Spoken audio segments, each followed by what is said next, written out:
catalyst of thoughts, watching your every move. I'm obsessed with you. Twisted thoughts erupting and slowly decaying. My jealousy, my envy is tearing me apart. A wicked man and his wicked deeds, masquerading as a child a of monster light. with his cruel knees, Envy he cannot as he fight. dances with his sick fantasy. What is done in the dark will always be brought to light. Slithering around the murky green swamp, voodoo priests enchanting the dance, making deals in the dark. The laughing spirits and all that they hunt. A wicked man and his wicked deeds, Masquerading as a child a of light. monster with his cruel knees, Envy he cannot as he fight. dances with his sick fantasy. What is done in the dark will always be brought to light. A foul smell in the air, potions fill my lair. Deception lurking and waiting, with envy in my eye. My spirits ascend to spy. Voodoo is the ritual, odor fills the room. Smoke-stained walls, and the energy is gloom. A wicked man and his wicked deeds, Masquerading as a child a of light. monster with his cruel knees, Envy he as cannot he fight. dances with his sick fantasy. What is done in the dark will always be brought to light. Twisting the truth, for there is none in me. Weaving dark magic all through the night. Tears of envy, my jealousy ignites. Darkness encasing alive in the night. My lying tongue grows fatter with every deceitful breath. My soul is rotting and it tastes like death. A wicked man and his wicked deeds, Masquerading as a child a of light. monster with his cruel knees, Envy he cannot as he fight. dances with his sick fantasy. What is done in the dark will always be brought to light.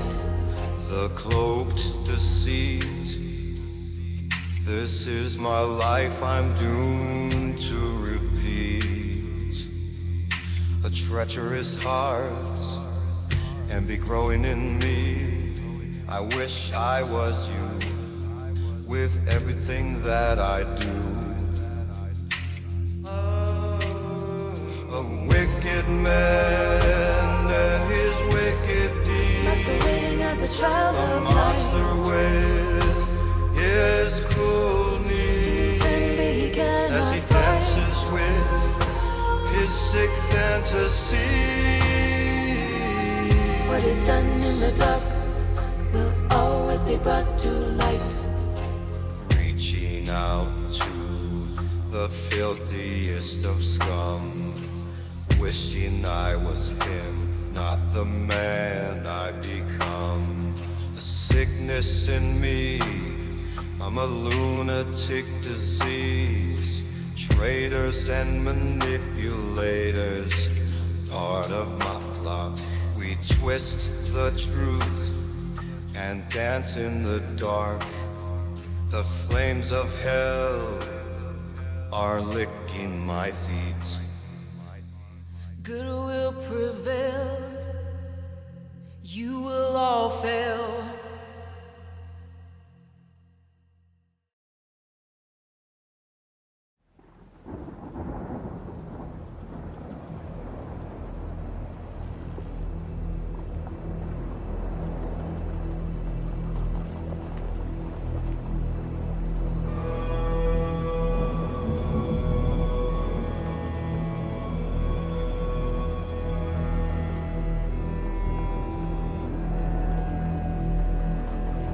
dreaded flag, a vengeful sea. Be careful what you say. There's always someone listening. The Dutchman tossed on the sea. I swore and the devil heard me. Now we're doomed to sail the 7 seas for eternity. So yo-ho, let the ocean winds blow. The line forever we must hold. We sail through them, cursed and condemned. Yo-ho, let the ocean winds blow. A sinister grin across his face said, you'll be doomed to this place. The devil heard my oath, shame of my boast. Oh, a ghostly ship from the depths, freedom from fear is the only gift of death. Yo-ho, let the ocean winds blow. The line forever we must hold. We sail through them, cursed and condemned. Yo-ho, let the ocean winds blow. If you cast your eyes, you'll join us like those before. We're an omen of the ocean night. When you see the flying Dutchman, it's too late for your soul. To the waters we gave now our breath. Yo-ho, let the ocean winds blow. All right, folks. That one there is called Flying Dutchman. That's another one that my wife wrote.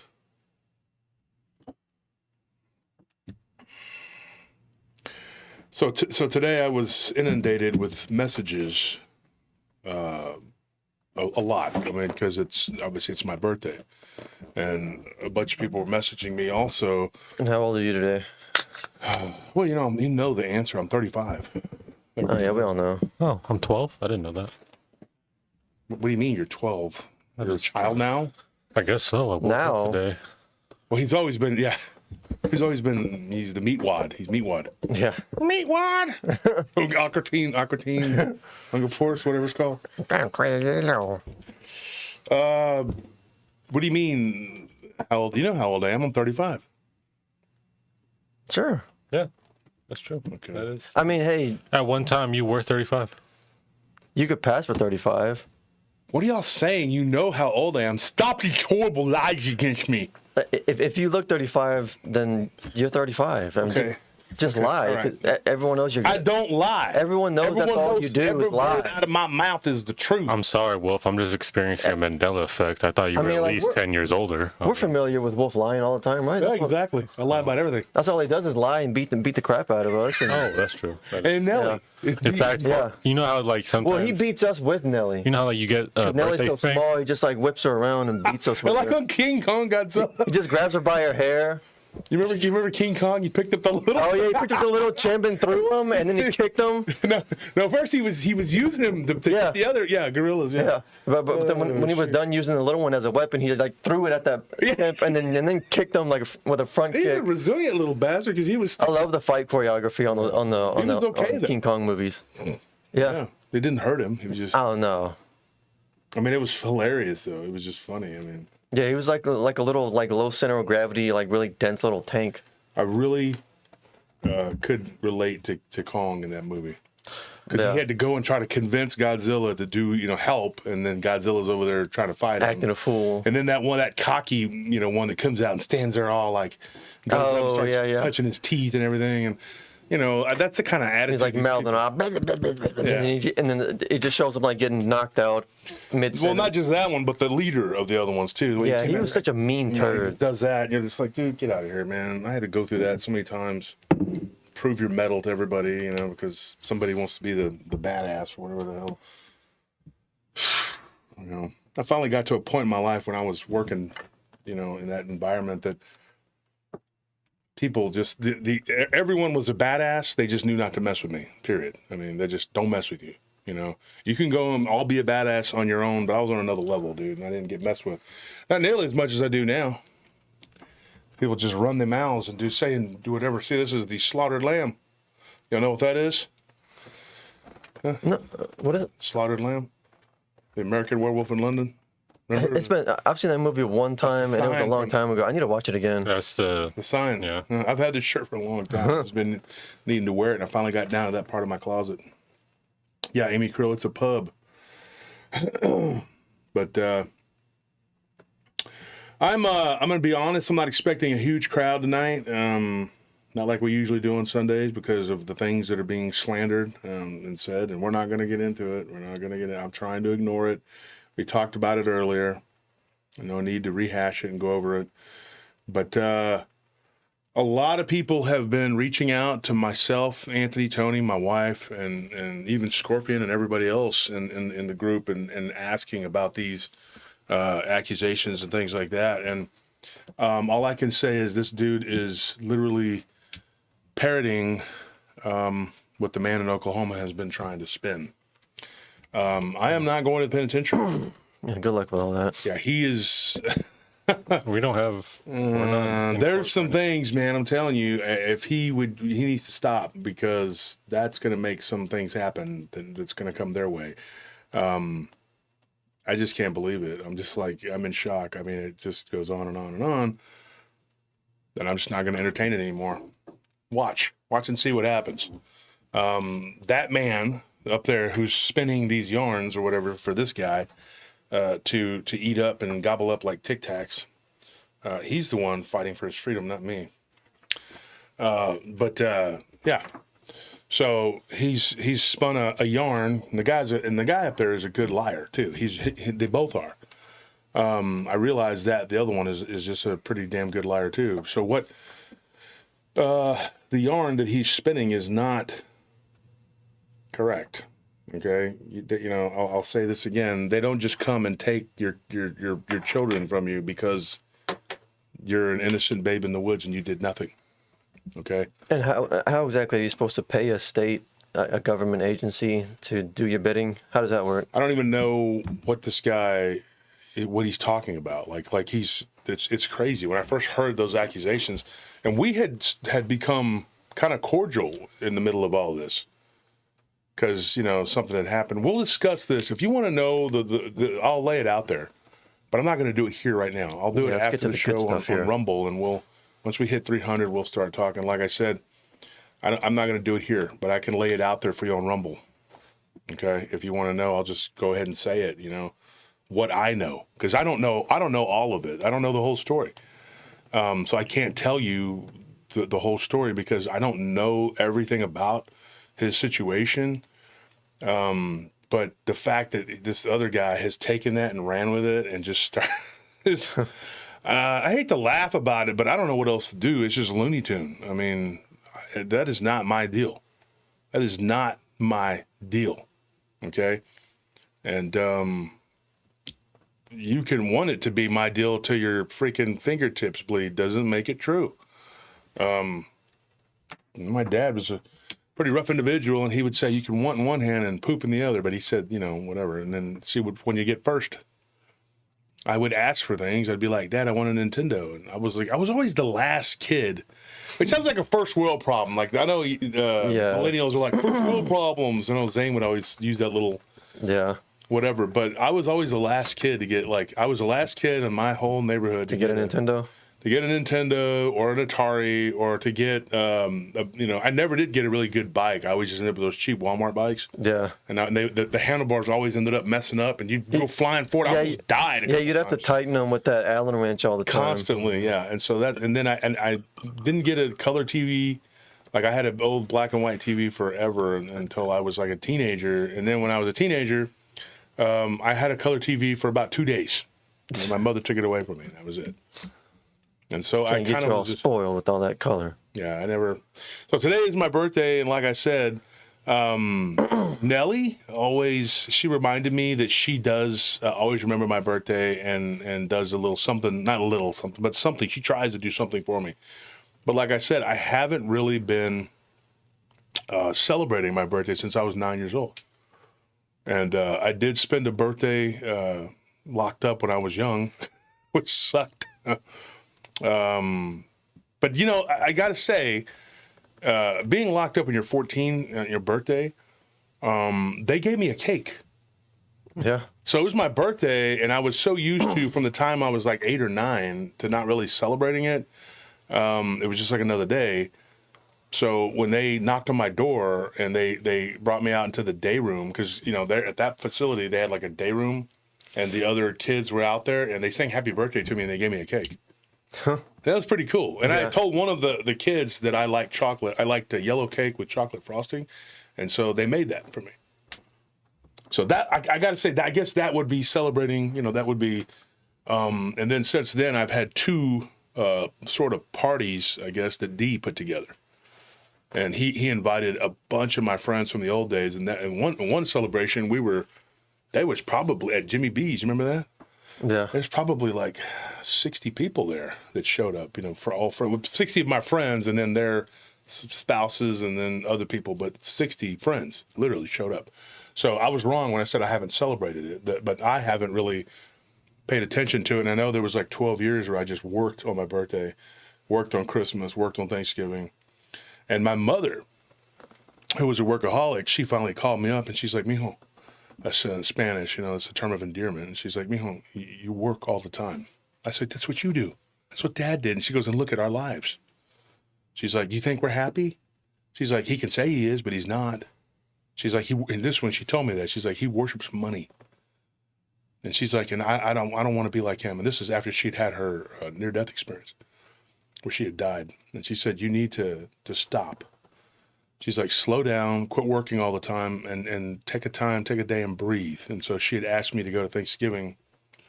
And it was the last year where she could move around a little bit. She tried to make Thanksgiving dinner. It was really hard. Yeah. And your mom helped her. Mm-hmm. And so it was Thanksgiving. And she said, "When was the last time you even recognized your own birthday?" And I told her, I said, I don't care about that." She goes, "You don't care about that because we didn't care about it." Yeah. And so it was a very hard conversation. And she, you know, just said that, you know, she was sorry, you know, that after a certain age that I just basically neglected and left to be, you know, to my own devices or whatever, and it was not right. And so earlier when I was on YouTube, we did a show, and I said this, and I'm going to stand by this. I stand by it, and I'm going to reiterate it right now. We are telling you right now, we're not asking for any donations. We have not come out here and begged for money. They keep saying that. They keep touting this lie. If you go back and watch all of our live streams, you'll know that's not true. You'll know that is not the case. And so I just decided, you know what? I'm putting my money where my mouth is. Don't send us anything. If you are a fan of the show, do me a favor, do yourself a favor, and keep every bit of your money and do what you want with it for yourself. Do that for my birthday, not just today, but for the rest of the month. Do it in perpetuity. I don't care. But at least for this month, for the rest of this month, what I want for my birthday from you, and I'm being completely honest and serious, if you have a thought or an inkling to give us money, and Tony's over there going like, "What?" I'm joking. Tony's like, "I didn't know about this. Who made these decisions?" If you get the idea that you want to send us money or give us anything or do something for us, I'm not going to say some, you know, silly, "Give it to charity." You know, like, okay, that's a cliche. Do something for yourself. Take that money and go do something for yourself. And just say, "Hey, in honor of Wolf, or Josh, as you guys know me, just say, hey, I'm going to do something for myself. And take your money and or buy your children something nice. Buy yourself something nice. Don't spoil them. But, get them something or get something for your spouse. I'm sure there's, come on, I'm being serious. This is not no reverse psychology. This is not no kind of, what do you call that, where you're trying to trick people. That's not what this is. I'm being completely honest because I want to get through the rest of this month and however long, because I'm going to prove to y'all, this is not about money. We did not do this show to get donations. Mm-hmm. Okay. If you want to donate anything, donate your likes. You hit that like button. There's a little thumbs up right there by the exactly. Tell people about the show so they'll come and they'll watch it. That's what I want from y'all. Please. I don't want to have the smartest and brokest audience. Okay. I don't need to sit up there and I was going to do some funny stuff today and parody some things, and I'm not doing that. I'm not going to do that. I'm not going to mock these people. Today, after reading that, that these people have a mental illness. Okay? Yeah, they've hurt us some when the numbers, there's not as many people in the chat and whatever, but that'll come back. Okay? We'll have new people that are going to come and watch the show. It doesn't matter. It doesn't matter. What they've done, though, effectively, is, to me, it's sinful. Mm-hmm. And because, when we were talking on Friday about how you can, show people that Christ really existed, we had a low audience number, and it's because of them. Yeah. So they've literally, effectively cut off me and my allies and friends from reaching the audience and showing them a way to protect themselves and defend themselves. Mm-hmm. And so that's on them. That's on them. If you want to be that kind of vindictive person, do what you got to do, man, because it's going to be between you and God. And I'm not going to use God. I'm not going to be like, God is going to strike you down with a thunderbolt, all this other rabble, rabble, God, I'm not doing that. I'm not going to do that. They know what they've done. You as a person, like a human, you, Tony, Anthony, me, we all know what our sin is. Some people have gone over the bend. I don't mention any specific names, but just anybody in general has gone over the bend, and they have overlooked their own sin. Now, there's a story I could have told today about a very, very evil woman that was given to us, and this woman it was crazy because she sent this, like, I guess it was like a demon or something to this woman. I don't want to get. I'm going to tell it on one of the hour-long shows. But this woman was tormented even after her sister died. It was terrible. And not only did I talk to her, like I talked to a couple other people that were related that said, yes, this is real. Her sister was one of the worst human beings. It was awful what she went through with this woman and how she convinced everyone that she was the good guy. And it was like, it was terrible. And so all you can do is sit there and go like, man, my heart went out to her because her sister was obviously a narcissist. Yeah. I mean, in every sense of the word, it was unbelievable.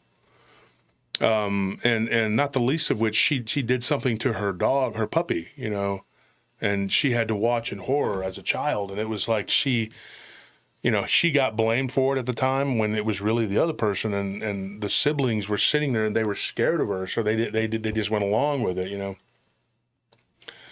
So that story is going to come out, and that was one I was thinking about today, but I don't want to do that and talk about something that's that hard to deal with, on my birthday. Yeah. So I have a question for you guys, and I'm not trying to be. I don't know how to say this, but okay. So I had a guy named Carlos that had reached out to me. Well, he was referred to me by Gerald and Joel, and you guys, if you've been keeping up with the show, you know who they are. But they wanted me to interview this guy, and this guy, I thought he was okay, and I guess I got confused.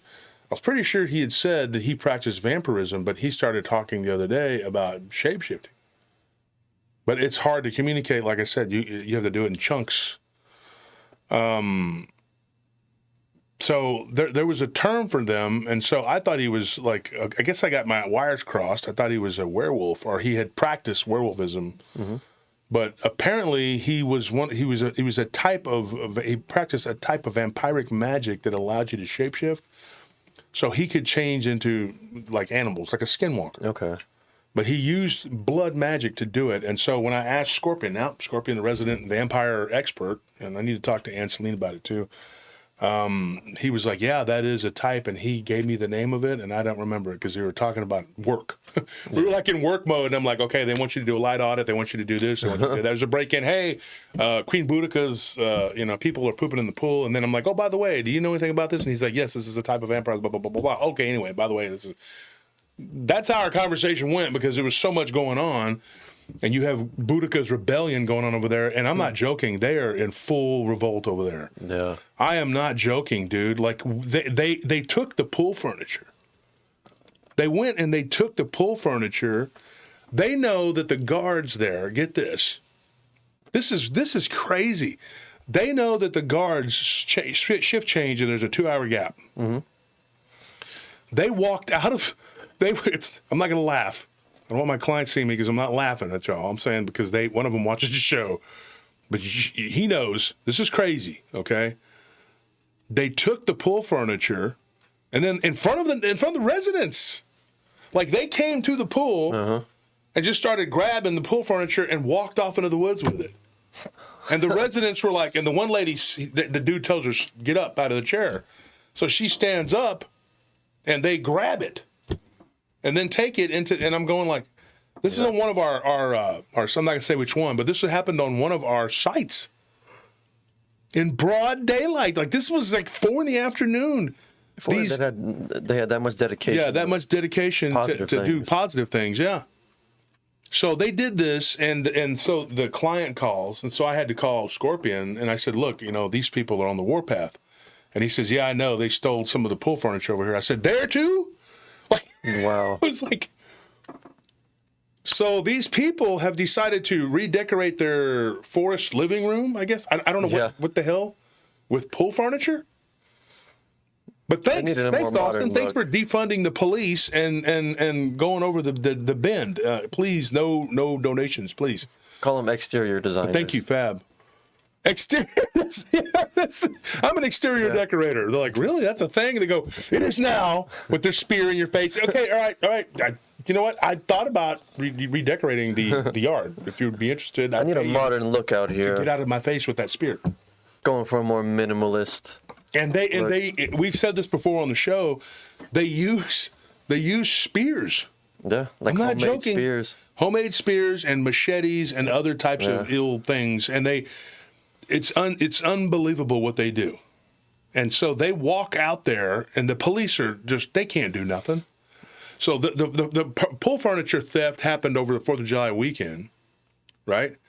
And when I got that call from one of the maintenance guys had called me, it was a maintenance dude, and he says, hey, Wolf, you're not going to believe this, but they just came and we called the police, so they're out in the woods looking for the furniture. But they didn't. The police can't go too far. Here's the thing.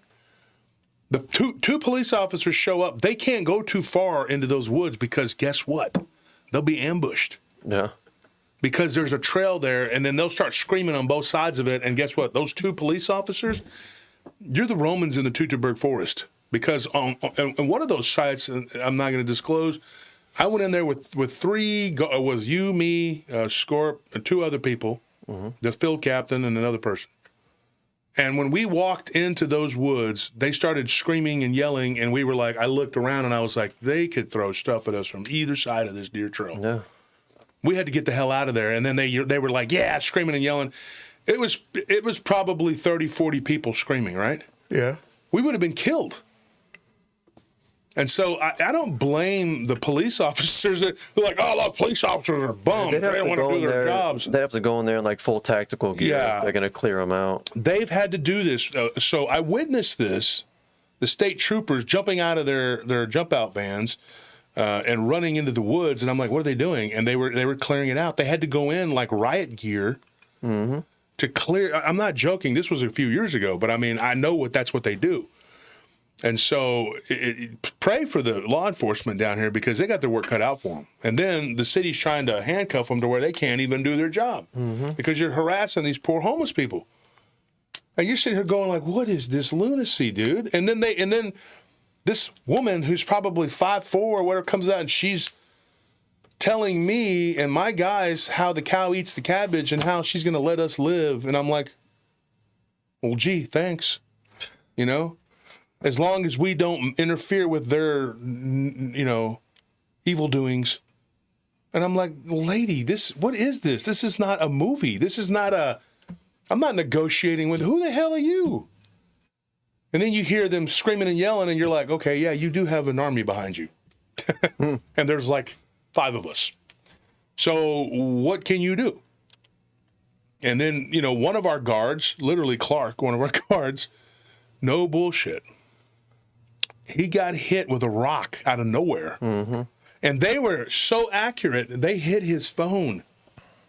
I am not joking. They broke, yeah. Yeah.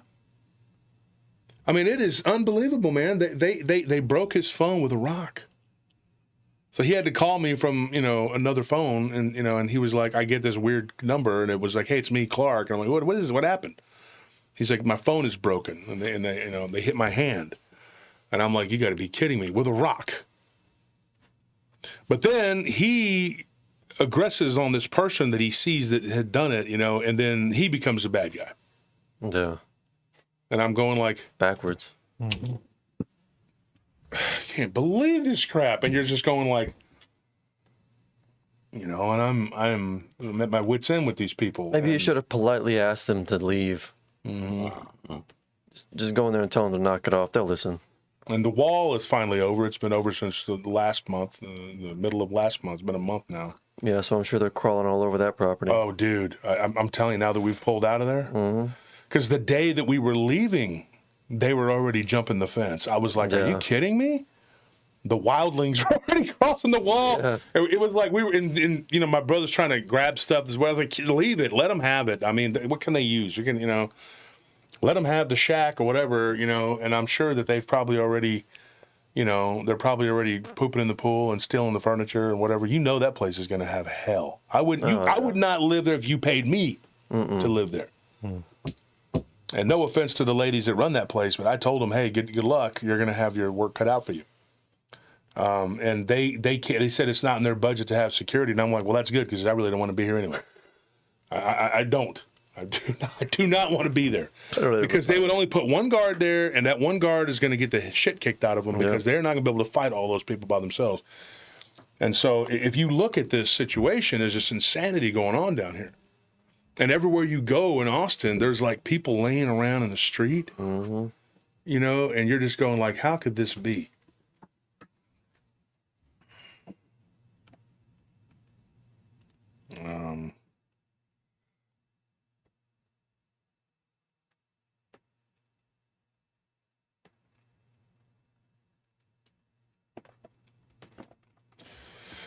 So, like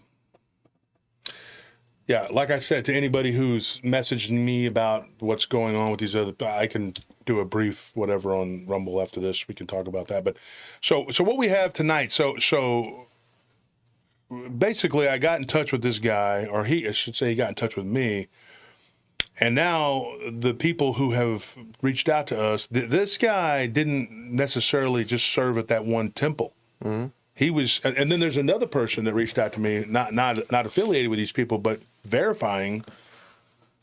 She was raised up in a satanic cult. Now I went back into the files and I found like 12, I think like a dozen, maybe a little over a dozen, like 12 or 13 different stories from various people who have survived these weird cults. And I did not realize that, but I guess I was just half asleep or something, but I was taking these and just throwing them into the same file under cult. Yeah. But I went through and the multiple cult, whatever, and I found a bunch that were satanic and what they do and what they were doing. And a lot of these people were abused horribly. And there was a few, about 3 or 4, who claimed that they witnessed their parents doing things of a supernatural nature. And so a couple of them didn't know who or what they were serving, like what their parents, they know what they saw. You know what I mean? Mm-hmm. And so one of them in particular, I reached back out, and then it was weird this is a weird thing. As I was reaching out to this one lady, I'm not joking, another woman messaged me about, it was crazy. I'll read just a little bit of what she sent me. Let me see here. I'm not going to say her name, so I don't think she should have a problem with me reading it. So as I'm sitting there getting out, ready to reach out to this woman. Oh, gosh. Oh, excuse me, folks. Excuse me. It's got to be the most horrible feeling when the two people you're supposed to be able to trust more than anything in the world. Your own parents. Yeah. Okay, so here it is. I'm not going to say her name, but she says, I am writing to you with my real name and email, so I'm not going to say her name. However, please do not use my real info. If you choose to tell my story, I only worry for the safety of my husband and my child. I'm not sure if you're aware of a major satanic sect called the Brotherhood of I was not going to get into it. Anyway, it says that's headquartered out of Georgia, but have small sects throughout the country that are led by a very high-up satanic priest. And I was a member of this organization. I have photos of myself, blah, blah, blah, blah. Anyway, the email is long. It goes on and on. While I'm reaching out to this other woman, who I'll call Janet, who's saying she wasn't a part of their organization, the Empire, whatever. She goes, but it's real.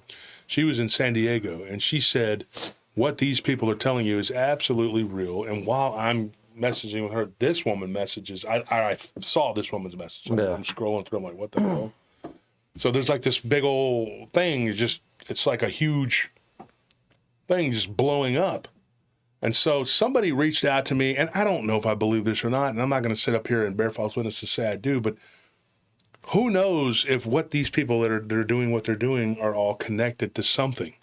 Maybe it's not a satanic cult, but they're into something. There's something going on because they're all very cohesive, and they were all like a cabal together, and I was unaware that they were this tight-knit, Yeah. And so I guess I was really the outsider, or we were the outsiders, and they were right underneath our feet.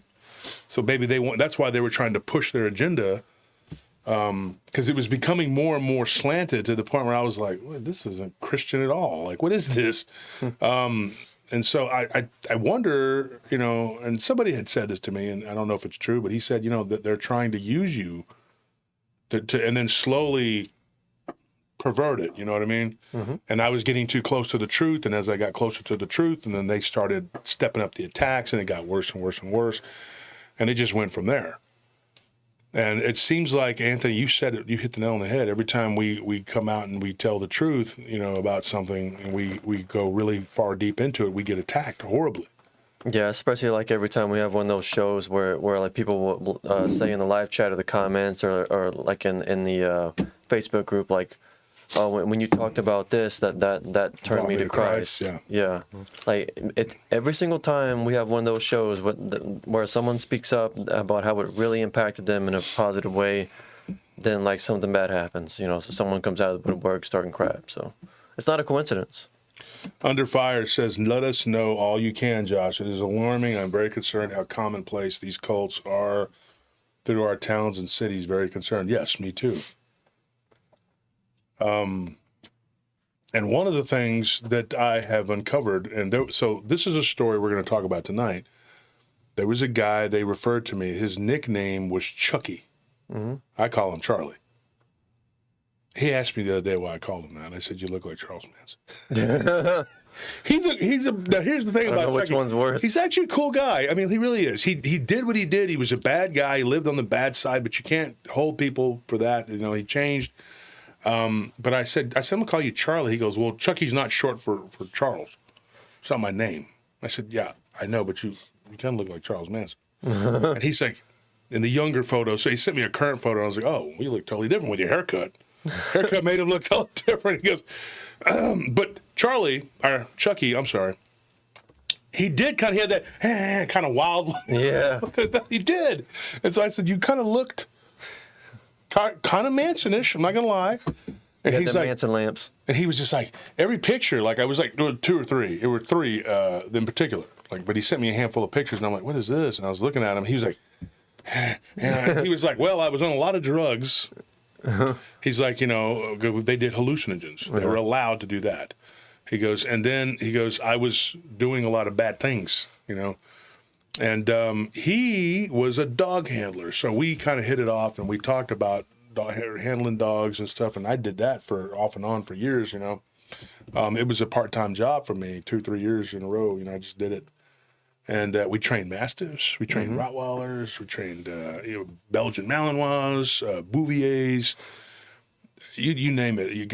If it's a big dog, I can handle it. You know, my brother had a big dog. He was running around out there, kind of feral, and out there at the wall. And I went up and I just got him and took him, and they were just kind of bitey, kind of snappy. Yeah. And I got him under control real quick, and I just started walking him. I just said, this dog is a good dog, Bentley. And now your brother's got him. And good old Bentley. He's a good dog, and I'm glad he has a good home. He's a sweetheart. He just needed some love. Somebody just abandoned him, poor thing. I have a way with cats, dogs, and just any kind of animal. God gave me a gift with animals, okay? And I can train any dog. I don't give a crap. I'm not the dog whisperer, but I can train a dog. I can teach them. And so what ends up happening is Chucky was... you know, he was a person that had handled these dogs.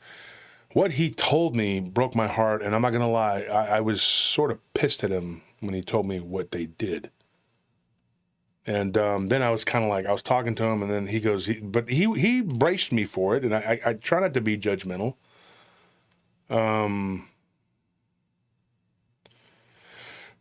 He told me that they take these dogs from when they're puppies, and they train them to be attack horrible dogs. Some of them end up just being normal guard dogs. And the way he worded it was weird. They imbue them with the power of darkness, is the way he called it. And I said, is that really what you call it? Because it sounds kind of hokey. And he was like, no, that's what I call it. He goes, that's what I call it.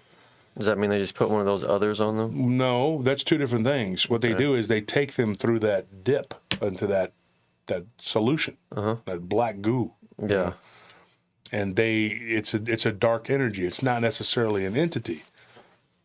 But it also kind of seals them off from any old entity attaching itself. And it's a weird thing. The way he described it was this. It's kind of like the ceramic coating you get on your car. You know how that's a big thing now? Yeah. And then there's another one now that they've come out with that's even better than that. What they do is... that right there is the essence of darkness, evil. It's evil itself, and there's an energy for that. And so what that does is it kind of blocks off anything else from being able to attach itself. But he said the Holy Spirit or Christ could penetrate it, but that's it. There's nothing else that could penetrate it. What's so wacky about this whole thing, too, folks, and I'm gonna just really got to hit home with this. These people know that God exists. They know that Christ is real. They know the power of the Holy Spirit. And they're like, you know, the other people running around out there who don't have that. Yeah. And he goes, there's a name for those people. And I go, what are they? He goes, targets. Yeah. And I'm like, wow. He's like, those people are you can throw curses on them. You can cast spells on them. He goes, they're easy. They have no protection. He said, you would not believe how many people are walking around without protection. He said, you know, one of the first things you learn about somebody is their belief, you know, in Christ. He said, he goes that his girlfriend threw a curse on a woman at a restaurant that worked at a restaurant because she thought that he had a thing for her. And she was wearing her cross. Now get this is a story, right? He says, I'm in this restaurant, you know, and this woman is wearing a cross. And so he goes, I just assumed that she was a Christian, but he goes, my wife, very powerful witch. He goes, and she was not really his wife because they all have open relationships. It's gross. Okay? Yeah. She is, you know, if that's your thing, it's whatever, but that's not mine. But anyway, this woman, you know, she was mad. And she says, you better quit flirting with that woman before I curse her. And he goes, that woman's a Christian. And she goes, you want to bet? So next time they went in there, a few days later, you know, this woman comes up and says, hey, how you doing? Real nice, friendly Southern girl, you know. And she's like, oh, I see your cross. I didn't notice it before. She's like, are you a Christian? She goes, well, my parents are. I'm spiritual. Yeah. And then she You gotta says, watch out for that phrase. so his wife, now remember what I'm telling you, right? So then his wife looks over at him and she's like, mm-hmm. And he's just saying, please don't do this. Don't do something to this poor kid. And she's like, yeah, she's spiritual, right? No, okay. That's not the case, okay? That she just gave herself up to these people by saying that she is not a follower of Christ. She's like, do you believe in it? She goes, kinda. And of course they asked her if she'd ever been saved, and it's being in the South, she thought these were just like some evangelicals or Southern Baptists or whatever, trying to save her soul. And she's like, look, I'm not into religion, and she was kind of abrupt about it. And they're like, oh, okay, well, we'll leave you alone, dear, playing it up with that good old Southern, oh, God bless you, they say these things, God is something completely different to them. And then she walked away, and so a few days later, he found out that she'd been in a bad car wreck, and she got paralyzed. Oh. And he went to his living partner, I guess, and told her, he said, you didn't do this. And she said, oh, yeah, I did. She's like, because I know you had feelings for that girl. You liked her. You were always drooling over her. And she's like, if you're going to do it away from me. Have some respect, And he was just like, it broke his heart. He said, that was the tipping point for me. He goes, I knew that others had gotten out of this situation. He goes, and I was looking for a way out. And he's like, and so he goes, I tried praying by myself, and it didn't stick. I felt like I was just speaking words. Nothing was happening. He goes, but I wasn't really believing it. He's like, because I had seen these fake Christians, these fake pious people try to stand up to them and just get destroyed. Yeah. He's He's like, and I had heard of real, true, powerful Christians being able to stand up to them, but he goes, but I hadn't seen it. I hadn't witnessed it, And of course, you live in like a bubble, and they lie to you. They try to make you believe that the God has no power. And they always do that on the movies and TV. Godly people are always getting smashed because, they're like, oh, God has no power here. I'm the devil. And he's the big bad, Yeah. So these people convince him that there's nothing he can do. There's nowhere to turn. And that they had these people that had gone away from them and gone underground to get away. Some of them, he didn't know what had happened to them, if they'd caught them or what had happened to them. Yes, exactly. Anti-God propaganda and Hollyweird. Exactly. Why did it just jump from 400 to 516? See, that's why every Sunday, this thing is just wacky, dude.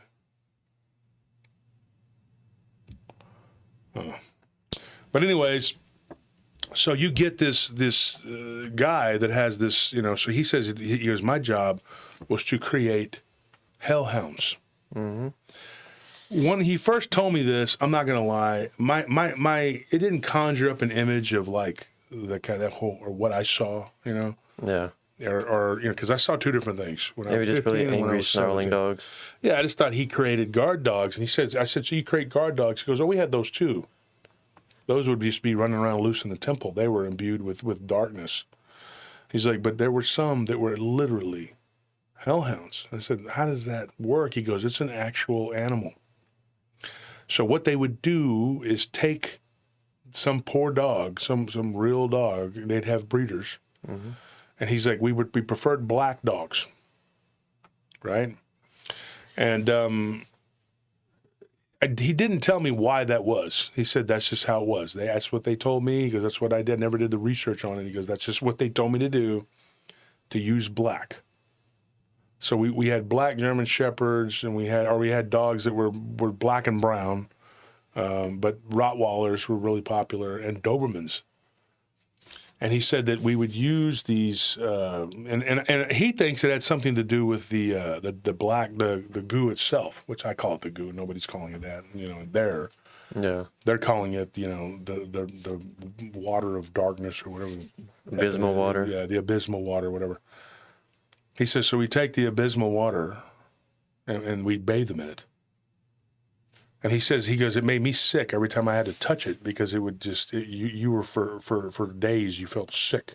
And you'd see the blackness in your eyes. And so he basically, his job was to take these dogs as puppies.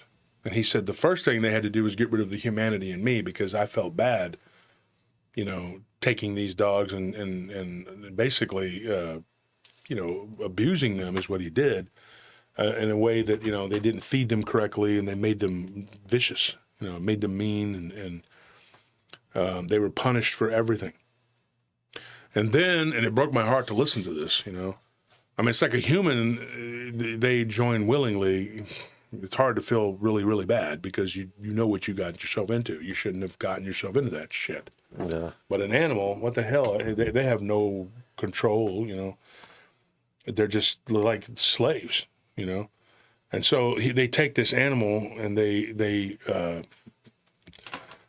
abuse it to make it mean, and then they put the other, which is what we've talked about, how they attach something to these dogs, right? And this story is going to get really weird, folks. Okay, just follow me. He's told me a couple stories, and just a couple. I mean, there's a couple weird ones.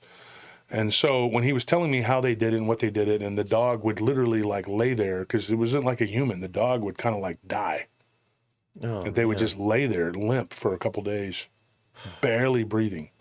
And then they would get up, and then he goes, it was creepy. He goes, you would walk into the kennels one day, and they would just be, and tearing at the cage, the chain link, yeah. And he goes, and they would just be demonic, foaming at the mouth. Some of them would die and not wake up because they couldn't handle it. Because he goes, and I said, why do you think that is, Charles? And of course, he didn't like me calling him that, but that's what I want to. It's like, so Charlie, why do you think that is? And he says, look. He's like, that some of them are pure heart. The animals are pure, they're good. And the evil, it couldn't take hold, they just died. And I go, what do you think happened? He goes, the Lord took them. He talked just like that. Yeah. And he does have a little bit of and this is no knock on him, but he has a little bit of a stuttering problem. But he goes, the Lord took them. Well, he kind of talks like that, Yeah. There's a mercy for him to die. But he said that these other dogs, the ones that it takes hold, he's like, they become completely demonic. And he's like, and he goes, and I'm telling you right now, he goes, I didn't take any pleasure in this. This was the hard part of my job, And he's like, and as I'd been a dog handler, I trained dogs for police, I trained dogs for all kinds of people, search and rescue, whatever. He goes, I've been doing it for years. He's like, and then you had some of these dogs that were just like, you picked the ones you thought would really handle it. There were some, he's like, there's animals that are born mean. Oh, yeah. Just like people. They'd be biting their pack mates, they'd be snapping at the other pups in the litter. He goes, that's the one you want, the big bully. You didn't go get the runt. He said, I only had maybe one or two runts that they had the meanness in them. The runts, even though they had the will to survive, he's like, typically they were good. He said, you go get the runt. And then you have a problem because they'll die. That other will kill it. He said, you take those real, mean, the bigger ones that are greedy.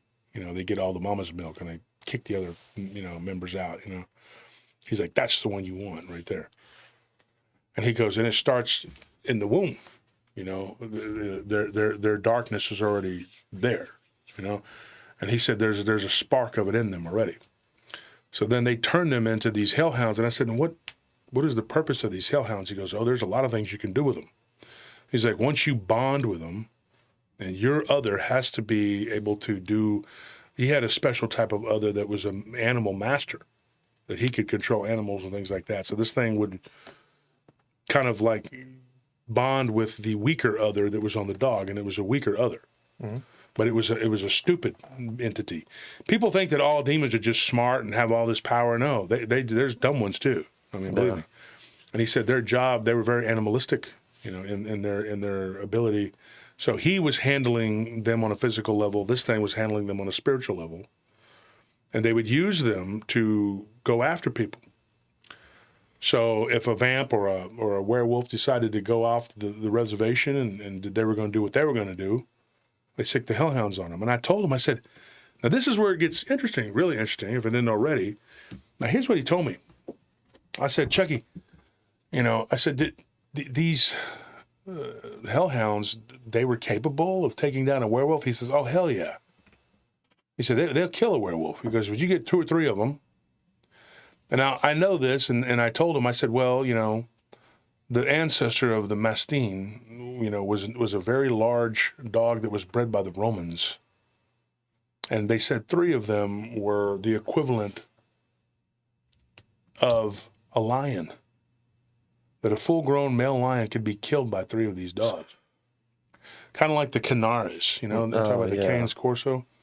And he said that some of those dogs, those really bad ones, like the Canis Corso, he said we didn't always use those because he said those already had this horrific mentality. And if you attach an other to it, it would just go ballistic and it's hard to control. He goes, and they're just as likely to kill you as they are to do whatever it is you're trying to get them to do. So you had to have a certain type of dog.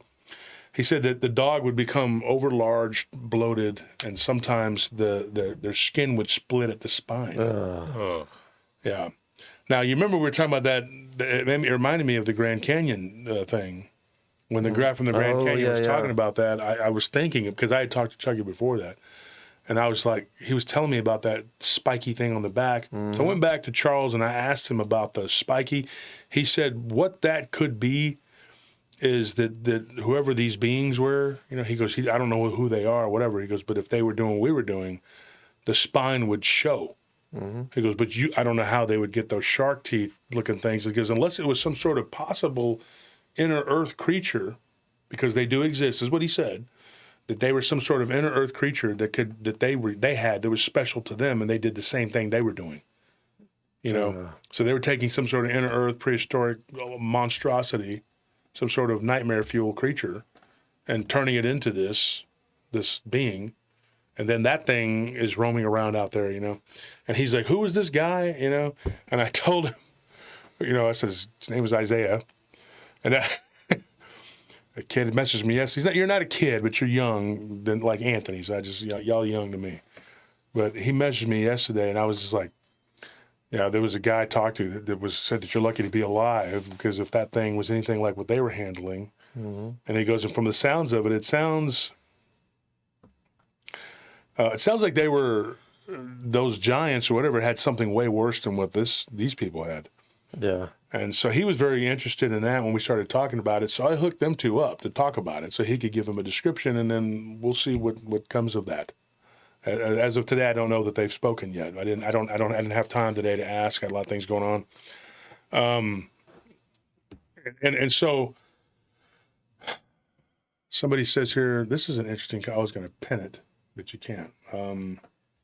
Ona says there was a 15-long season called Supernatural. Actually, they had a lot of lore on the show. It seems to be correct. A lot of times things are just soft disclosure. And these Hollywood weirdos, they already know. They know this is going on. See, that's the thing that these people don't get. These people know that God is real. They know Christ is real. A lot of them don't know what it is. They don't know anything. They don't know what it is. They just know that's the enemy. And so what ends up happening, and if you know, like I was trying to write a book with Nick Redfern about MK Ultra, and so it just didn't pan out the way we wanted it to. We'd done some interviews with some people to get it on there, and then one of the people that we were trying to get to, you know, she backed out, and she was just like, I'm not going to do it. And then the book just fell apart. There's nothing we can do with it. We just, you know, unless you have the main witness. Yeah.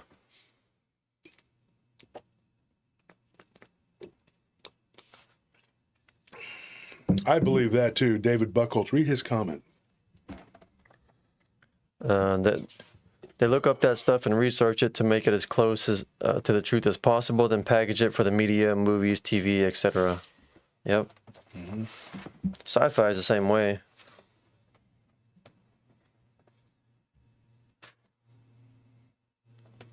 Under Fire says, when we get a chance to talk, Josh, one vision and another really weird event around the corner, cinema operation took place.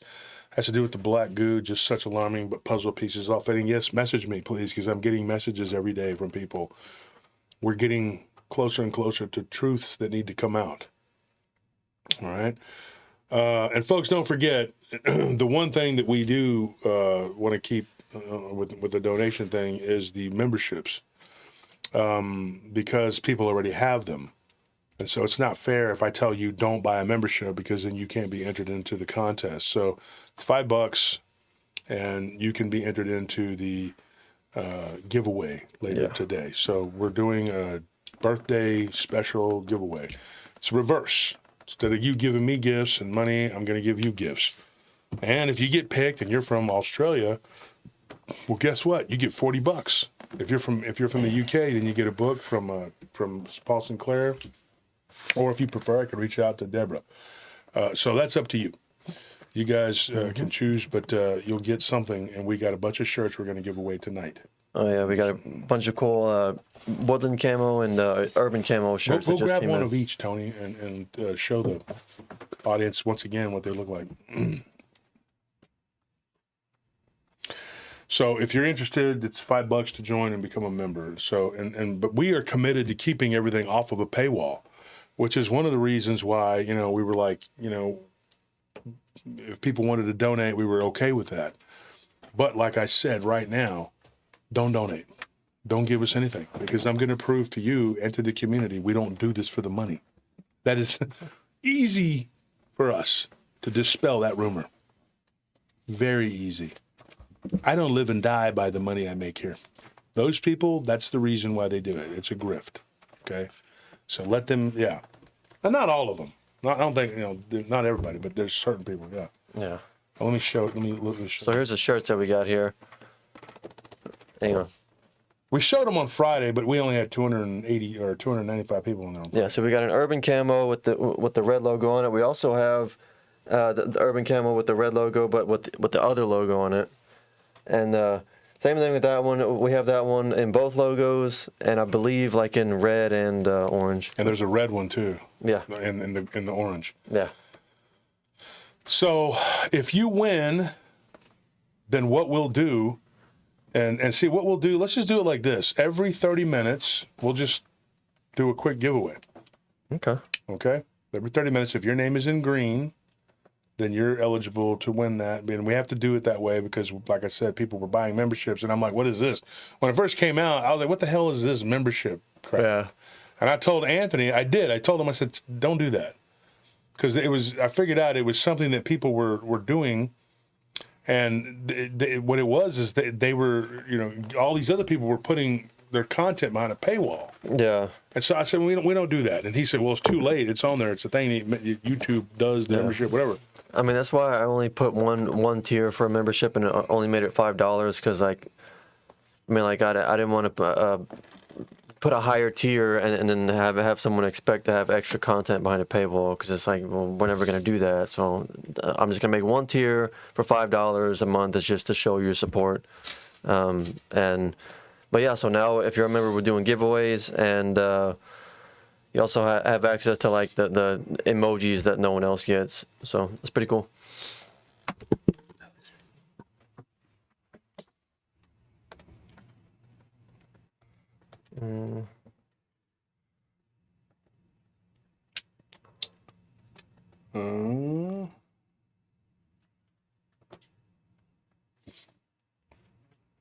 So I just had to message Abe. I think I'm going to have Abe come on and talk with us on Rumble after this. Okay. Just to explain some things or whatever. Andrew Valdez says, Wolf, you don't have to prove you're not in it for the money to me. I believe you. Yeah, but you know what? It's better to just put my money where my mouth is. Yeah. I don't care. I don't give a damn. If I could, I'd give you the whole store. But, don't need the donations. I'm going to prove it, too. I'm going to prove it. And I don't put anything behind a paywall. No. That set these people off. They went ballistic. I mean, and they started messaging everybody in the whole community. Well, the parallels between the Trump derangement syndrome are like exactly the same. The what? Trump derangement syndrome. Oh, yeah. Exactly the same. It's on a microcosm. Like, he doesn't need the money. We don't need the money. They've been calling me that. Yeah. My enemies have been saying that. They've been saying, and they said that I even talk like him or sound like, whatever. Shut the F up. Jim Jones, Jerry Jones, Alex Jones, Trump, whatever. They say everything in the book. They want to say the nastiest mean. Let them talk. Let the children speak. Okay, these are kids to me. They ain't nothing. Okay, I don't care. The fact is, nobody can tell a story like you're in the middle of telling this one. And so, what do I think of this? Oh, James, don't even get me started. Infuriating. Okay, infuriating. Even if you be ashamed, even if you're not a supporter of that man, how can you be okay with that? And then they said, well, he set it up. Who in the what in the holy? You're gonna let somebody get that close to the bullet to make sure you hit my ear? Yeah. Like, what in the hell? Like, and that was the stupidest. I said, hell no, even before they caught the guy. I said, that's bullshit. Yeah. Bullshit that happens. Oh my gosh, dude. It's crazy, man. It is unbelievable. These people Let me just take that chance with my life to win an election. He's like, look, what you're going to do is you're going to shoot my ear. Do not shoot the face. The face is the moneymaker. I'm a very beautiful man. You cannot shoot my face. If you shoot my face, you're fired. You're fired. You shoot my face, my cheek, anything gets hit, you're fired. I'm telling you. But the ear, it's okay. I have two. You can shoot this one. Shoot the ear. I don't care. And so they shot. Like he's like, yeah, he did what I told him to do. Good job. Was that awesome show? Great job. Oh yeah, Tim and Eric awesome show. Great job. So anyway, so Chucky, this guy, he tells us, he says, look, I had to hurt these pups to get them to become whatever. And he says, and now get this. He works, I can't say the name of it, but he works with an organization. I don't want to blow his cut. What he does is he goes undercover and he shuts down puppy mills and he shuts down dogfighting rings. Mm-hmm. That's what he does now. So he knows, and he said the first thing he did was go after a bunch of his former cohorts. Yeah. He shut their ass down. So he did do something. The reverse psychology worked to me. No, I'm telling you, please don't do that because then they'll be able to say that's what I did, and y'all are donating for that. I'm asking you not to do it. I do appreciate the sentiment. If there's a way to refund those, which I think there is, I don't know how yet, but yeah. I'll figure it out. Yeah, but damage done. They're already gonna use it. Yeah. But like I said, your heart's in the right place, Calibri. I mean, you're just trying to be good, trying to be nice. I get it. All you gotta do is hit the like button to show your support. Just hit the like button and give us the views. That's all we need. We're not asking for money. I didn't get into this for the money. I did not get into this for the money. I mean, everybody can use money, but so what? I'll survive. I'll be fine. These people are trying to come after me in every way they can. They said they're going to destroy my businesses. They're going to put me in jail. You're right. There are a lot of parallels. Yeah. They're going to try and railroad me and put me in a federal penitentiary. I'm like, what in the hell? For what? I don't know. These people are out of their minds. I don't know what makes them think this cuckoo bananas thought process, the retardation. They have the retardation, unfortunately. And so, if you guys want to eat, go ahead. My birthday food is up there. Y'all can. No, I'm just gonna use the restroom real quick. Okay. Well, you can go. You can eat. You can go eat, man. You don't got to sit here and slave over a hot microphone. I got it. Close that door. Do you know where the silverware is? It's right there on that on the receptionist desk. So receptionist desk is huge. Can't miss it. So let's get back to talking about this. I'm sorry I was sweating earlier. It's hot as hell, but it was more humid out, and I was outside doing stuff, And so look at this. What is wrong with this hair here? Look at this.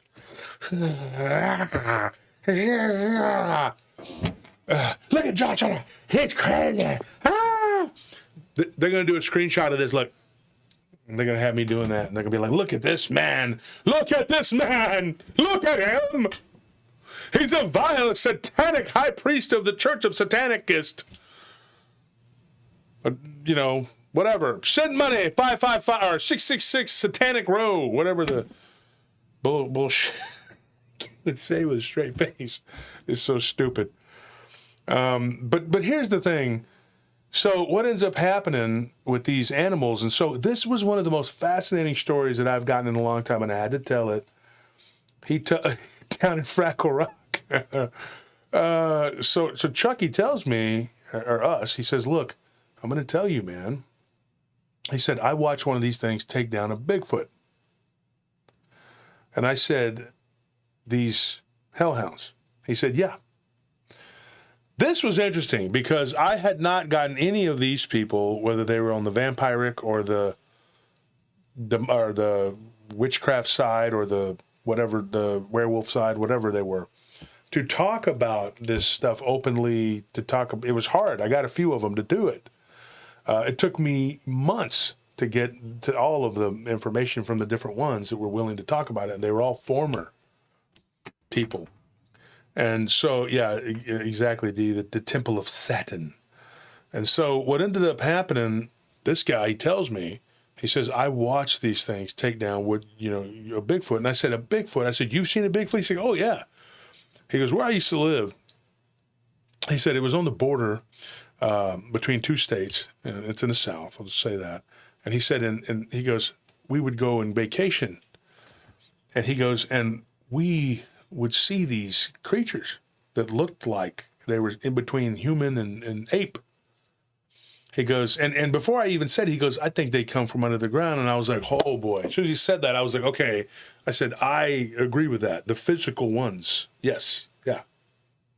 But they also have this sort of weird ability, that's like, and he said, oh yeah, he goes, they're Nephilim for sure. They have that Nephilim ability, that gene. It's a natural thing. And here's the thing. It's crazy what they were able to do, what these beings were able to do. And he said that, he goes, they were coming too close to the house. He goes, and I was a teenager and they scared the crap out of me. And I saw one looking at me in the window one time. And he described it. He said it was an orangish, reddish haired creature, hair kind of like a orangutan. The face was black. He goes, but it was human looking in the face. You could see it was just staring at me real angry. He's like, and one of them killed my dog. It was, I could hear them out there hooping and hollering at night. And he goes, and I remember going out there, and I hated going out to my granny's place. That was his grandma's house. And he goes, after she passed, we continued to kind of use it as like a little getaway. It was out in the middle of the woods, and everybody would share it, He goes, it was like a redneck timeshare, as he called it. Now, these people, Chucky is very country. Chucky talks like, he talks like that, okay? No offense, Chucky. Please don't send a hellhound after me. I'm your friend, okay? We're friends, all right? Now, he's a born again, so that's good. He's born again Christian, believes in Christ and the Holy Spirit, and Jesus is his Lord and Savior. Jesus is my Lord and Savior. So, but what he said, this is crazy, what he told me. He said, so I go out there, he's like, and I did something. I brought a couple of my dogs with me. And I said, were these the guard dogs or were these the hell? He said, oh, no, these were the Hellfire. He called them the Hellfire Club, kind of jokingly, He said, no, they're in the Hellfire Club. These were hellhounds. He's like, these were beings that if I became unattached to my other, they would kill me instantly. But as calm as Hindu cows, as long as, that's my words, as long as the other was attached, they would not do anything. And so he took them into his this house. And he said it was my granny's house, and it was haunted as hell. He said, I'd see spirits in there when I was a kid. He goes, but once I took the ability to do this, and I said, what were you? He said, they called me the Beast Man. He goes, when I change, he goes, I look like something between a werewolf and a human. I don't fully change. I cannot go full on, whatever, because of my other would become too wild. And if it doesn't have that level of control, then those hounds would attack me. He's like, so I could never let myself fully change into something. The way that his friend Gerald described him to me was he looked like something from like Mr. Hyde, but way worse, from Van Helsing. You ever seen that movie Van Helsing? I said, yeah. He said there was a scene with this guy. It was a big dude, it was a Mr. Hyde looking guy. He goes, that's Chucky. But he looked like his face was kind of muzzled, pointy ears, but he wasn't. Yeah. Oh, it says never go full retard or werewolf. Exactly. So I actually joked about that, and I said, well, you never go full werewolf. The hellhounds will kill you. And so he said that, and I said, wow, they were that powerful that they could kill a werewolf. He says, oh, yeah. He said, get out of control. and they act a fool. He goes, some of these people getting attacked. This is what he said. I'm not saying this is what I believe, but he told us. He said some of these people who've been attacked, gotten attacked by dogs, they're getting attacked by these things. And so he had two of them that he had taken with him, and he named them Fenrir and Cerberus, and those were his two main ones. And he goes, and those two I had a bond with. He's like, and he goes, I think, he goes, that they probably wouldn't have killed me as readily as they would someone else. He's like, but it's very possible that they would. And so he said that but he wasn't going to take that chance, you know what I mean? And so he said that those two he took with him up into that cabin because those Bigfoot were up there. And he called them Bigfoot. He said, these are Bigfoot. This is what you would call Bigfoot. Now, you remember, Anthony, what's his name? Joel. Mm-hmm. He had told us that this guy was the guy to talk to, that he knew more about Bigfoot than the other people because he had grown up around him. Remember he said that? Yeah. Okay, so when we talked to him, and I said, then I need to talk to this guy because I want to know what they are. He can't really tell me. Couldn't tell me. Just knew that they existed and had seen them. So he said that one of them got up to the house and began pulling its shenanigans and banging on the wall and doing stuff. And the last time he had gone out there with his son, who was not involved in any of this stuff, and he had shielded him from it, and they tried to get him to get his son involved, and he wouldn't do it. He's like, my son's barely out of high school. I'm not going to do that. And so he said that they brought him to the cabin or whatever one time, and one of these things chased him from the edge of the woods when he was picking, get this, berries. Why does that happen? Bigfoot does not like people picking berries. When you try to pick berries, Bigfoot's like, my berries. And so he decided to come up there and put an end to it. He said, I brought my hellhounds with me. He goes, and I changed. He goes, I did my change. He goes, and I was on the porch just watching. And he goes, and you're not fully in that animalistic mode. He goes, you can control it a little better. And so he said that what he did, he had his hounds there in their cages. And he said, and he let them out. And they just sat there on the porch. And he said, you could look into their eyes and you'd see that orangey glow. Whenever it was changed, whenever they would go into attack mode, these things' eyes would glow red. And he said one of them lifted up its head and began to growl. And he goes, these are huge animals. One of these animals was half Mastiff and half Rottweiler. And I told him, I said, when I was younger, I handled a dog like that. He goes, oh, it's a good mix. He goes, they're really, it's a really powerful dog. And I said, yeah, and I also had one that was a quarter lab, which is a really good mix too. If you take, not for a hellhound, obviously, I don't know how to make those, but if you take a quarter of a lab and mix it with a Spanish or English Mastiff or a Mastin, very good mix. We did it a few times, and we had a whole litter of them. It came out. Ivan, you remember Ivan? Yeah. He was my favorite. He was the best dog in the world. God rest his soul. That dog was amazing. He watched my back forever. But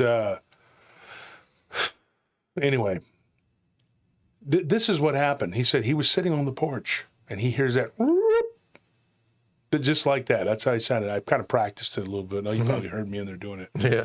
And he was like, whoop, whoop, whoop, whoop. And then he would hear, whoop, just like that, out in the woods. And he was like, and then he says, I could hear everything, And he goes, and I just kind of got down, and I was like, I'm ready. He goes, I'm 7 foot tall, 7.5 foot tall, whatever. He goes, I'm a monster. Yeah. I'm not worried about these things. He called them something else. Mm-hmm. He says, he goes, let's play. You want to come up here? Let's play. You want to chase my son? Watch what happens. And he said, sure enough, one of them came out. He goes, I could see them. They were all over, always around that area. The kids, he goes, we were kids. We were scared to jump on the damn trampoline. He said, so every bit of my fear going back to when I was a child and these damn Bigfoot, he said, I was ready to rock and roll. And he said, one of them came out into the clearing. And he goes, it was kind of down like a gorilla, but then it stood up. And then it just walked like a man, walked straight up and down like a man. And he said at that point, he goes, He goes, it ain't happening. And he goes, and my hounds just sicked it, went after it. And this thing didn't back down. It just turned and thought, okay, a couple of dogs, only a lot larger than a timber wolf.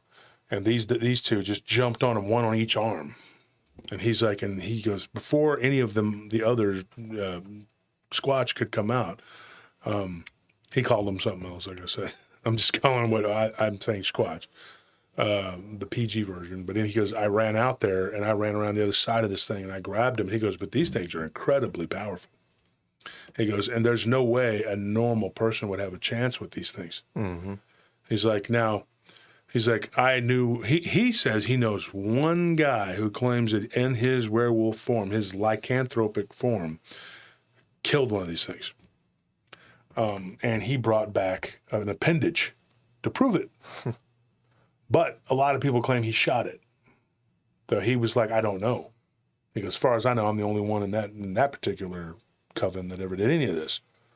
And he began to wrestle with this thing. Now, I'm going to tell you, this is a story that someone gave us. This is not me saying, I believe this guy. I mean, hell if I know. I just know this is what he said, okay?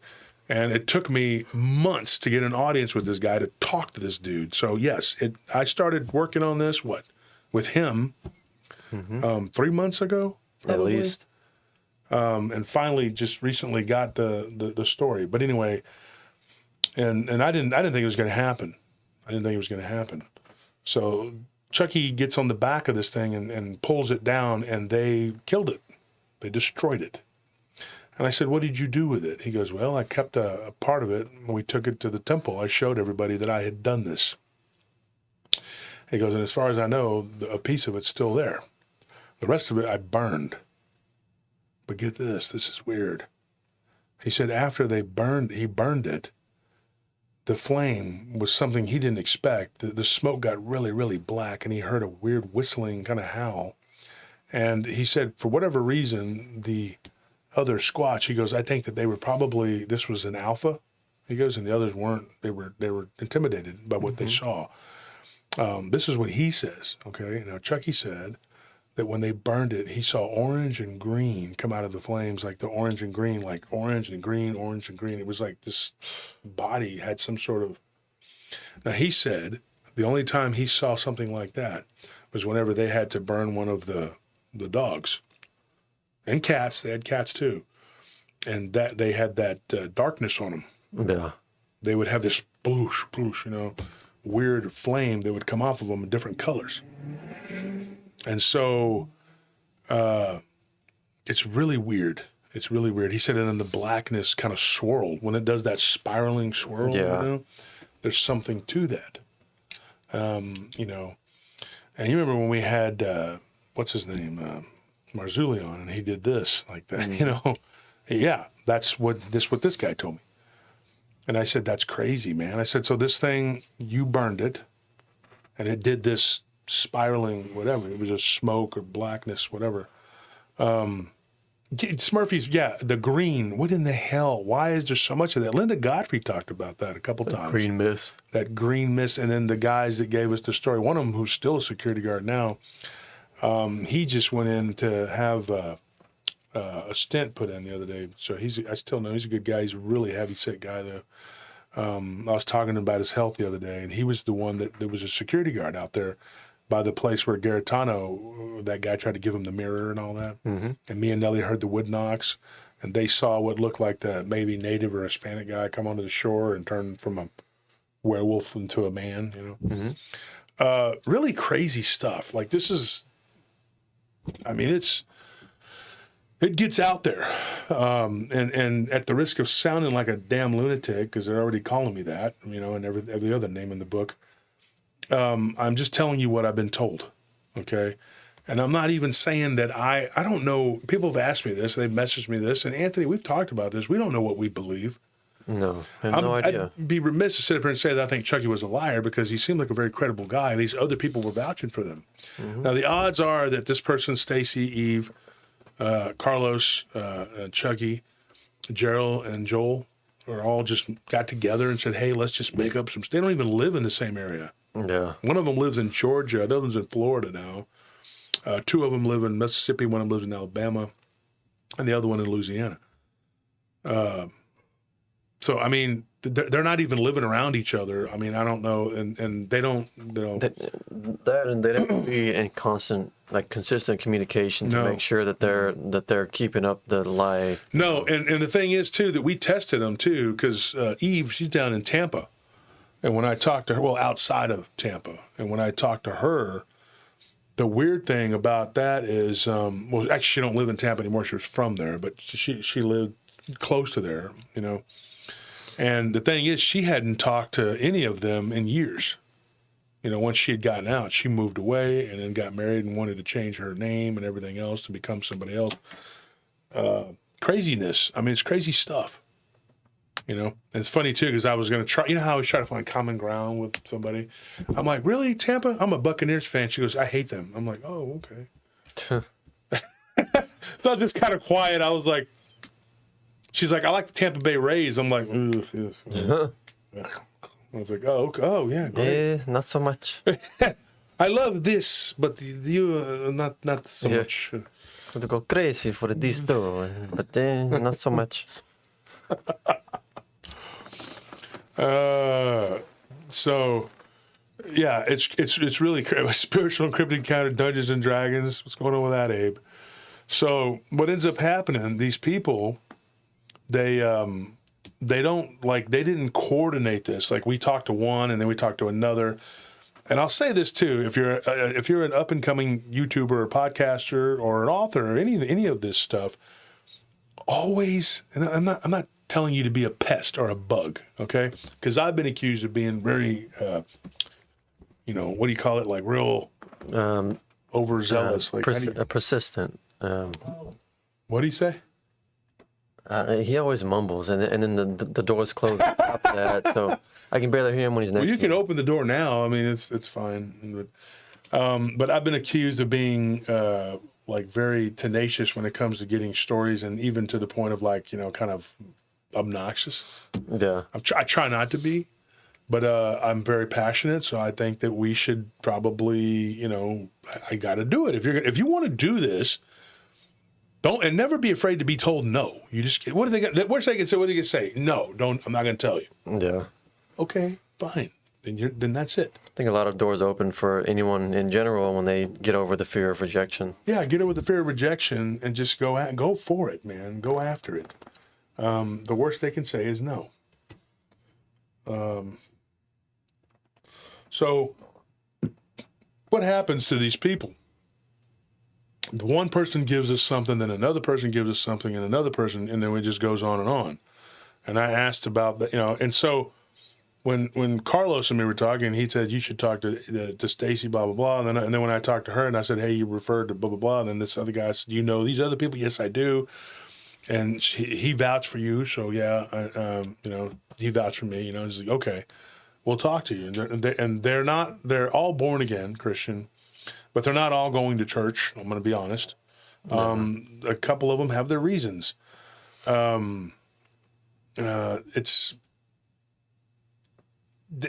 have a belief, a couple of them believe that the church has been infiltrated, and that's how Eve is. She believes that the church is infiltrated, and that there are what she calls lurkers in the church. She goes, every church now has these people that they're not Christian, they're not real. Yeah. What they do is they go in there and they usurp the pastor's power, and they either convert them into doing darkness, or they get them into doing something bad. Mm-hmm. They catch them doing something bad because everybody sins. So they sit there and they watch them, Yeah. And then they use that against them. And then they'll destroy their flock, and they do that. And that's just, she goes, all these churches, she's like, I had the ability. This is what Eve said. We need to get into her story too. But today we're doing Chucky's. But she said that she would go into the church, and she told us that she could see. She had the power to see the others attached to these people. And I said, and then I brought up the question. I told her, and I'm not going to get too far into what she said because we're going to be reiterating it again later. But I said, what about these people? And she says, well, I can see. Mm-hmm. She had the second sight, like fully. Yeah. Fully, like all the time. She'd had it since she was a child. That's why they indoctrinated her. Sad, her own aunt took her over there as a teenager and got her involved in this shit. So it was awful. but she could see the others, and she goes, I'd be sitting in the church as a child, and I could see these black entities sucking the life out of these people. And then she said that when she got the power of the darkness, that she could, register that, oh, this person is a black person, a dark person, whatever, and they would have this black entity on them. I don't mean black people, I mean like dark people, darkness, whatever, evil and spiritually dark. Spiritually darkness, whatever. And she said that they would have this darkness, this black entity on the back of them. And she said that it was terrible, that you could see it. And she's like, and I go to the church, and I start trying to go to the church. And eventually she tried to go to the church and I don't want to get in the middle of this, but she said that the church that Gerald and Joel had gone to, she said the leader of that church, when he stepped down or whatever, he got old, that the new guy was, in her opinion, was compromised. Mm-hmm.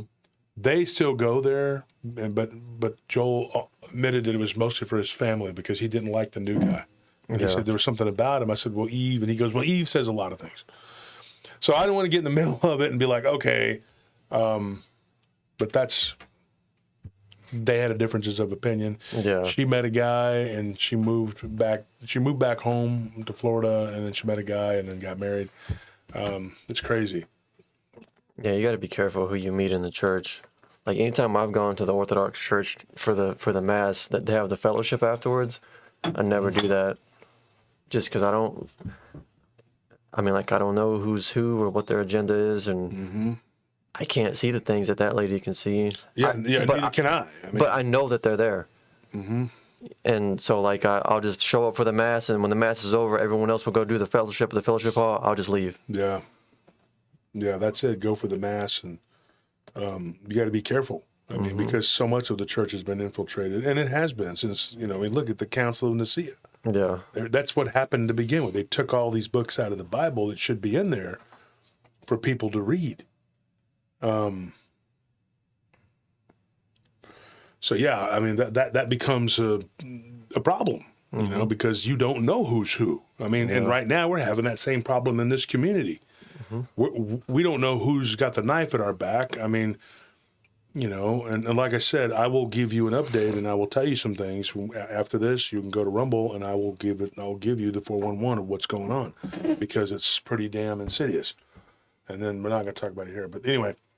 So what happens is, she said that there was just too much. She couldn't handle it. So she stopped going to the public worship, but she says, I pray. And, she says she had built a little, it is pretty cool the way she described it. She built her own little church, temple, whatever, in her backyard. And she says, it's all white.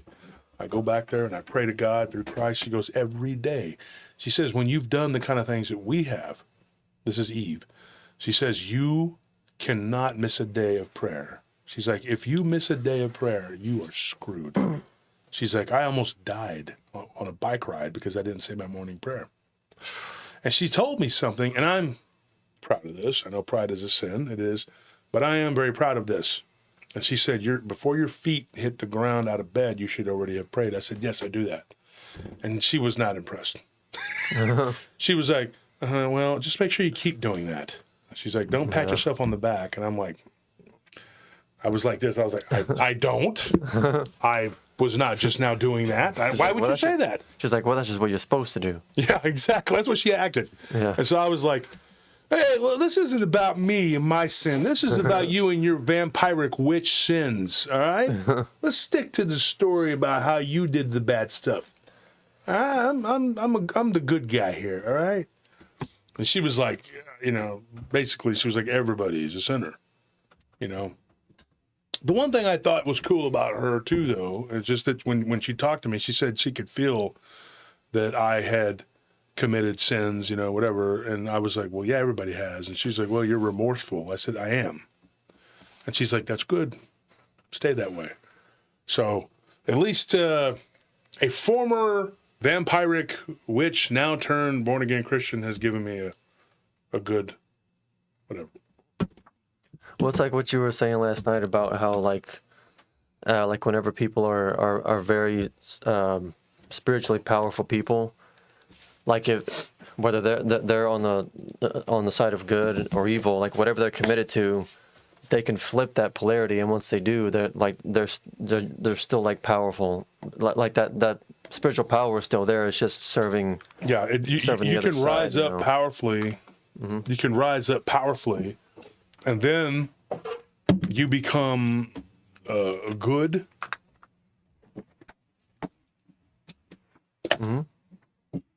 Got to take my medication. But I mean, like, 10 o'clock here. Come on, you can put it back on me. You'll still have to pay a price, but it's like the price that you pay, I think, is one that would like probably crush a normal human being who's not spiritually powerful. It's hot in here. Y'all hot?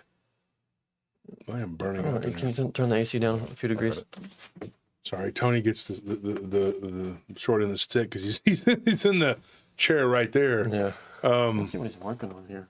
What's he got? Put the camera That's on. cool. The chat probably blocks it on here. Get too close up. What is that? Like a little. Is that a Skaven with a staff? What is that? Kind of weird. Oh no! I just started making stuff. Weird stuff. That's what he's making when he's take looking that outside down. and burn it. Like, okay, all right. Sorry about that, folks. We didn't know he was creating homunculus demons. He's creating an effigy of a Skaven. I can see it now. Oh, Mushu's over there creating homunculus demons on the show. Yeah. He's creating a clay golem. Craig Golem to snatch up people's children and take them to CPS. He's a porn idolatry. Yeah. A what? Idolatry? Oh, a form of idolatry. Oh, man. It's a Lolo. I thought it was a cute little puppy dog. Yeah, and when I get With older, a staff and a hat. then when you get older, you can use that senility for everything. You're like the current guy or whatever. I thought it was a choo-choo train. They're like, you gave me a box of shit. I thought it was a choo-choo train. Why are you mad? Anyway. Shane Viking says Joe Rogan DMT jester.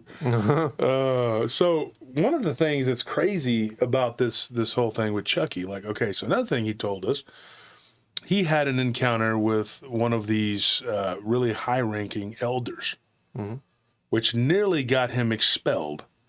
Now, he claims that the way that he was able to shift halfway was not normal, and in order to hold that form was something that he had worked on for a long time with his mind. And he said that it was a very rare ability. And so I kind of cross-checked that with the others, and they said that, yeah, that's true. The other guys and gals, they said, yeah, he was the only one at that temple that could do that, that could hold it and move, change. He could change quickly.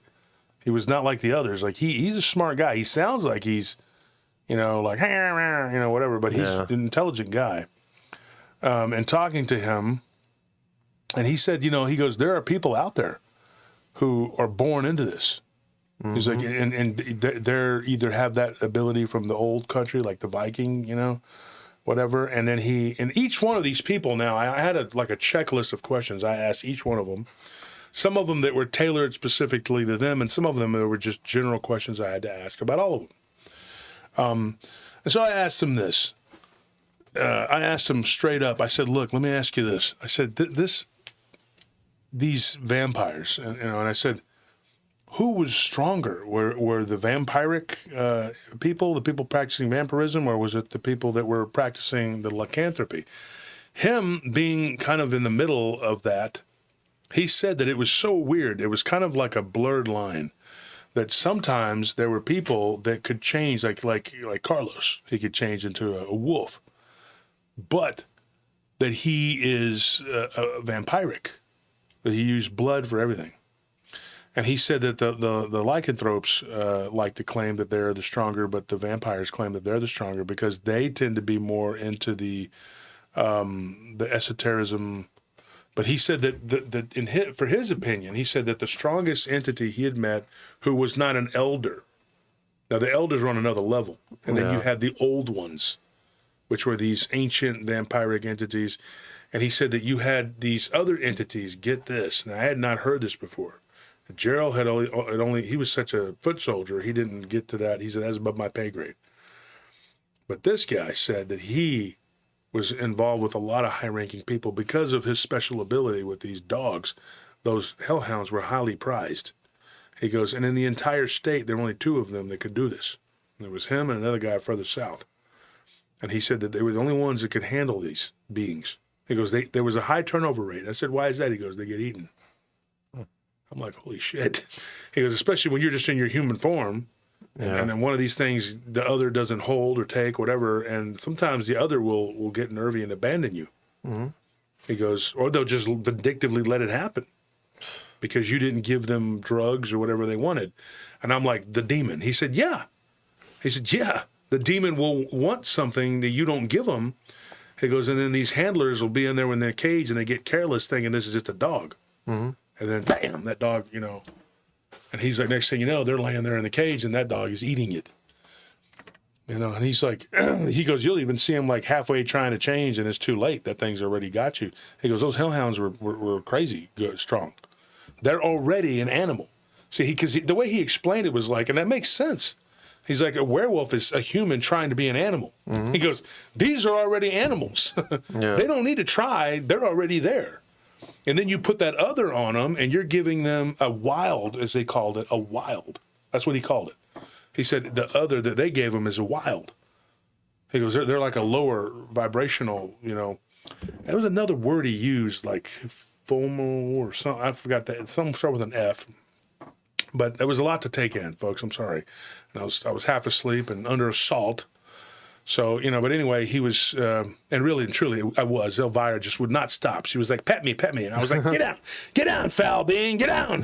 Get down, beast. Foul house beast. In fact, I made that joke to him. I said, I'm under attack by my own hellhound. He said, what? I said, yeah, my little dog. And he just goes, oh, okay. He said he thought I was being serious, like there was something out there, because I was like, there's nothing out there. I'm just, you know, I said, they're just at the door. They're like at the door, like The Walking Dead. You need to play The Walking Dead music and make a video of them. You know, of them all just piled in by the door watching me do the show, like Noah's Ark. So anyway, we were talking, and I told him, I said, dude, this is crazy. So you have these. It's funny. I was just thinking of Honey Butters just calling it. Pausing at the door. Seeing that at the video. And then she don't stop. Yeah. And then she'll stop for a minute and be like, man, this sucks. And she's like, I'm gonna get to you. And you're like, Honey Butters, it's not gonna work. That's glass. Okay? Honey Butters, it's glass.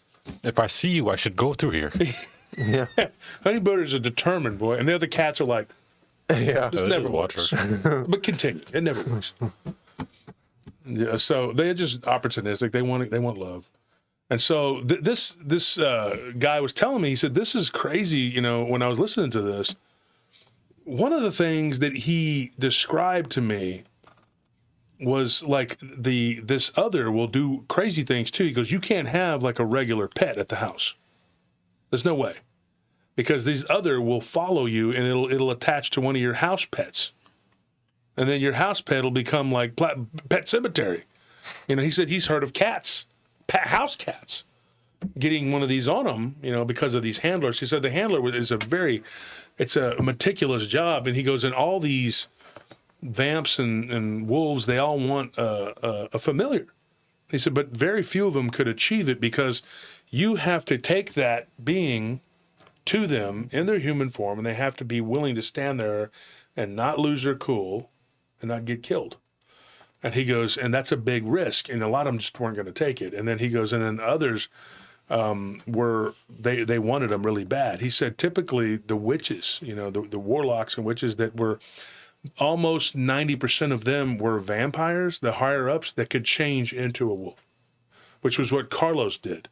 Carlos was practicing to be one of those people, and then he got caught up in some stuff because of the drugs, and then it was all, you know.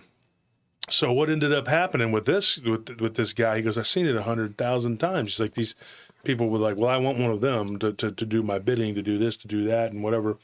And he says, very rare that you could do that. There was usually, they were sort of just kind of like guardians of the temple, and then they were used to hunt down these lycanthropes and vampiric warlocks that would choose to go rogue and do their own thing.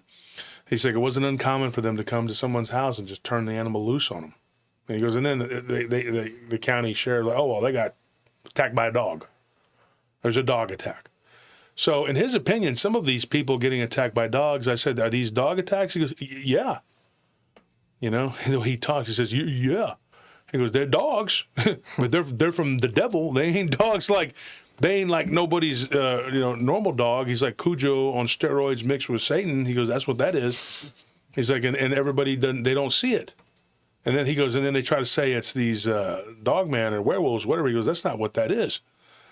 And so whenever you stop and you take a look at this, these people, oh, go back to that again. Hold on one second, folks.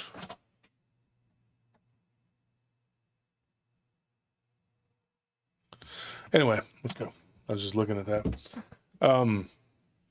So when you stop and you take the assessment, you know, he said if there was a way to make these hellhounds less wild, less aggressive, and more intelligent, he's like, they would be top of the food chain. He's like, they'll kill a werewolf, easy. So I asked him the question. I ask all of these people, and every time I talk about these people, I'm gonna answer this what they told me. I said, what do you know about Dogman? He goes, what is that? And I said, it's a dog man. And he goes, yeah, but what is it? And I said, I don't know. And he goes, I don't either. He said, I think it's some bullshit. That's what he said. That was his opinion on it. He said, there's no such thing. He goes, I've heard of people seeing these things. He goes, and he goes back to this. He says, the only thing I can think of is if it's something from the inner earth. He goes, there's a million things living below us. I said, yes. He said, so there could be something like that. He goes, I've heard rumors of there's beings that are being used by the government. He goes, and the government, he goes, do you believe in the shadow government? And I said, yeah. And he says, okay, well, that's where it's from. It's probably some bullshit that they created from werewolves. And they created them to be that way all the time. And he goes, or he's like, they're from the inner earth or both. And I said, did you know that Joel had said that he had seen these things before and he knew that they were not werewolves? He goes, yeah, I heard of people seeing it, but he goes, I haven't seen it.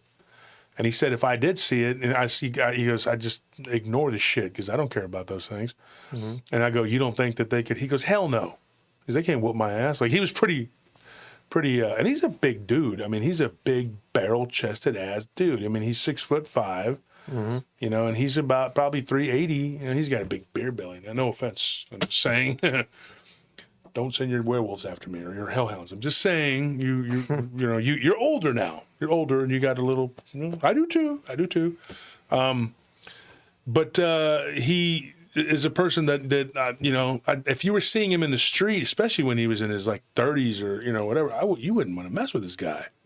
I mean, his forearms look like somebody's legs, and he said that that he had gotten into a couple of different lycanthropes that had started shit with him, and he said we would fight and go into these portals and fight, or we would fight because we weren't supposed to fight in the temple, but it happened anyway. I mean, you're dealing with the worst people on earth. These are not even humans anymore. They've given themselves to the devil. So, I mean, devils, So what happened one time, he said one of these lycanthropes, a big guy, he was like from Michigan or something. And he's like, this guy was real surly and had a real bad attitude. And he had bullied a couple of people in the temple. And he said that him and Gerald kind of squared off a couple times and nothing happened. And he goes, he was really Gerald's friend, but then it was like a frenemy.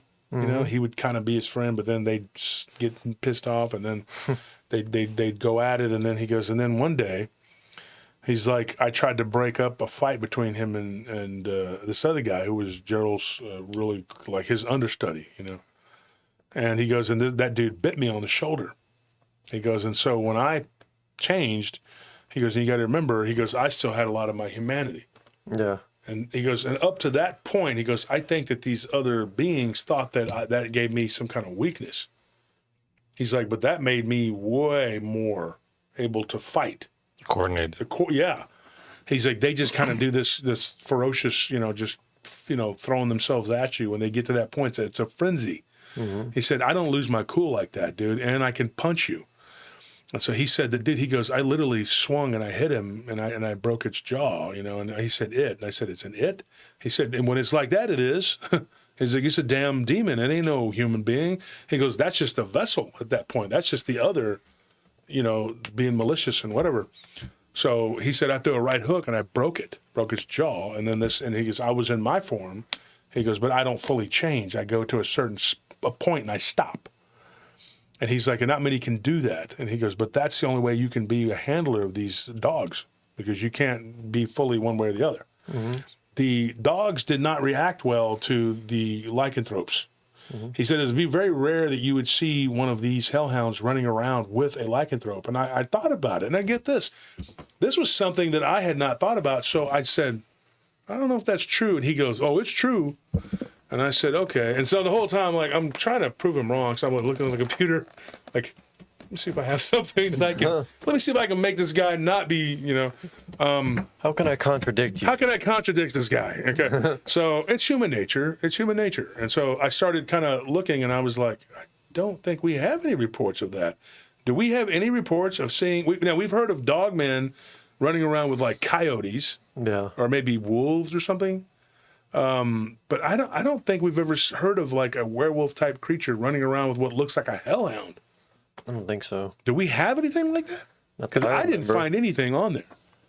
No, I mean, I think any creatures that are like running around with dogmen are pretty like normal based creatures. Like there's nothing supernatural about that. What's weird, remember that story that I got and it was told on DER? And I know y'all remember that. The lady that said that she, it was almost funny when it was comical because she said that there was a dogman, which she didn't call it that, but she said this werewolf-looking creature. And it was outside of Taylor, Mississippi. Y'all remember that? And she said that this thing would come at them, and it had little dogs. Yeah. It had like 2 little dogs. Yeah, I remember. Yeah. And so that was weird. So, you know, I threw that one at, what's his name, Gerald. Mm-hmm. And Gerald, and I didn't ask Chucky, but I asked Gerald, and Gerald was like, "Well, I'd never heard of that, you know, like a werewolf running around with dogs." He goes, "But maybe." He goes, "I don't know." He goes, "Some of them had dogs, you know, they just jog and act like normal people, and you know, and they had animals." But he said, you know, without fail, he goes, their animals always ended up missing, and he goes, "Well, you know, they ate them," and I'm like, "Really?" And he's like, well, yeah, I mean, your other takes over. It's like, you're just going to do whatever. You don't have children and go, well, I'm going to, you know, let the other just jump in. Let's play Nintendo, kids, you know what I mean? Yeah. Like the way he just said it was kind of funny, but I think that's probably correct. So, yeah. Gorelord says, hellhounds stay on all fours, usually black flame wisps. Yeah, this was a physical type of being, but you're right. Those physical beings could actually do just pretty much the same thing that the lycanthrope and the vampire could do. Is like they had the ability to like literally change their form into like the other would become like a mist. So when the other could unattach itself from one of these canines, it could assume the form of like an avatar that looks like a dog or a wolf. That's why you get those that kind of just like they disappear, and we've heard that a lot. Yeah. That old shuck type thing. That is like, okay, for example, one of these hellhounds is sent to someone's house. Okay? I don't know how they know the GPS or what. I'm joking, right? I'm joking. DPS. They're like Lassie. Woof, woof. They're like, you went to their house, woof, woof, and you killed them. They're like, woof, woof. And then you swam in their pool. Why did you do that? Woof, woof. Okay, don't ask questions. All right, fine, whatever. But the point is, though, that you know that they send one of these things, and so they'll just go to the door, unless there's a welcome mat, which they all kind of agreed that's kind of a gray area. So they would go to a door or a window, and then they would let the other kind of, you know, go in, and it takes the form of one of these things because it's attached to that dog. It can't do that without that help, you know. And then it would attack and destroy the target or terrorize it, let's put it that way. So the dog itself does not physically need to be inside to be roaming around doing that because it's a symbiotic relationship. They're one but not the same. Like the song that Nelly made about the skinwalker. They're one but not the same. So what ends up happening with these beings, and it made perfect sense when I was listening to this, and I was like, and I had I kind of had my own theories about all this, and I was kind of thinking like maybe this is how it works, but some of what I thought wasn't what they said, and then a lot of what I thought was what they said, and so I thought that's cool. At least I was on the right track. You know, what I thought was real was pretty correct. So if you look at these beings for what they are, which is just a type of demonic manifestation, it's all just demonic manifestation. And some of these wild-like beings are literally younger demons, as Chucky said. And I kind of wondered that because I know that they have families and that they still create more. People think that all demons are just the things that were killed by the flood, whatever. Don't know. That they create more. Like they breed. I'm not joking. This is real. And so there's billions of these things. They're everywhere. And they're in the earth. They're everywhere, moving around upon the earth. And so do yourself a favor. If you have a welcome mat, get rid of that sucker. I am not joking. Please do yourself that favor. Okay? They use that. I'm not kidding. The Fae, these elves, these goblins, these all these demons and vampires, werewolves, whatever, all these things, they use that. Do not allow that in. And don't just invite some random sales guy into your house because he's hot or whatever. I hate to be like that. I don't want to see any driver or any person out there, whatever. I had one the other day that he looked like he wasn't doing too good, and I offered him a water, but I'm not going to invite him into my house because I don't know what he is. And I'm not telling you we should not be altruistic, but yeah, maybe you shouldn't be so altruistic. I'm just saying. So let's do a quick giveaway, and then we'll continue to the 2-hour mark. Let's pick 2 people. Now, if you win, you need to send me your information. I got people who won't send me their information. So if you win, you definitely need to send it to me ASAP. It is Josh Turner at PRTpodcast.com.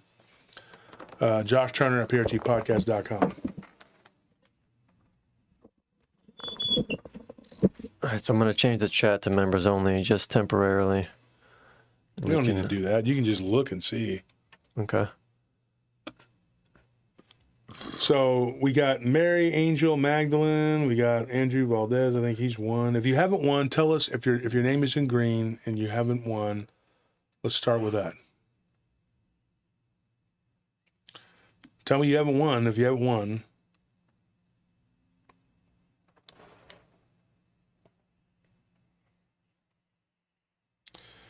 So you got Jessica Voiles, Mia Luna. They're all saying they haven't won. Tony, I'm going to let you do these 2.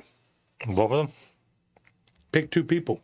Okay. Well, I saw about... Don't draw it out. Just pick 2 people. Beetle Baby 4 and... Who? Beetle Baby 4. Beetle Baby? Yeah, they haven't won yet. Okay. Yeah. Beetle Baby 4. And who else? Andrew Valdez. Andrew Valdez says, I haven't won. He says, I haven't won. So that could mean that he has 2. He might have, yeah. Don't be lying, Andrew. Do you have 2? You lying to me, boy? Don't you be lying to me, boy. Don't be looking at me. I got a sword. Are you giving me lip, boy? I just belt off and laid a smackdown on you. Tell you what, I run this state park. that boy ain't right. Okay. All right, so you got a couple people there. All right, so those 2, send me your information. Try to do it by the end of the show because that way when we leave today, we can do the mail-offs tomorrow and everybody can get their stuff. It'll probably be by Tuesday. No, Andrew, we picked you too. Andrew, we picked 2 people. No, I think he's talking about before. I think they said, like, I picked their name, but picked someone else. So we got to go through tradition, and we're going to do that again. So I'm going to choose someone else again. Once again, you're going to get the Andrew, hooves. you're going to get the 2. That's what you get. You know the saying, 3 times the charm. I can't let it happen. Spray him down. Better luck next time, He said kid. last week. Well, you won, Andrew. You got it, and so did Beetle Baby 4. Just give us your information so we can send you your stuff. And then we'll do a couple more in a little bit, all right? So it's the Josh Turner birthday giveaway. So we need your shirt size, folks. Do not forget your name, address, your shirt size. We're going to need that. Okay, please do that. So, and if you guys come over to Rumble after this, if you want to come over to Rumble, we'll give away a couple more shirts there too. Right? So yeah, and we can't guarantee which shirt you'll get, but you can if size permitting, because we just got those. If you want the ice white looking, whatever it is, the snow looking camo, urban camo, or if you want the green camo, just tell us, and we'll specify between those two.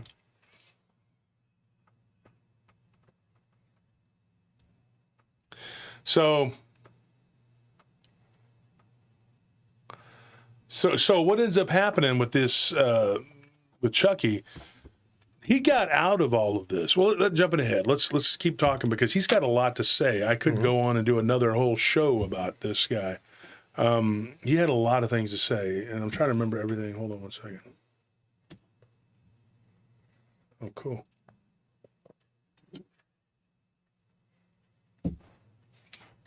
Okay, so he had a lot of things to say. One of the things he said that he got with a woman who was a practicing witch, and he said that there was many times where he came close to just doing something stupid. So he had to get away from her. He goes, that's why people in this, a lot of times they'll have a spouse, they won't be involved because they don't jibe, whatever. But he said there are some that are couples that get together, but inevitably it just leads to them fighting all the time.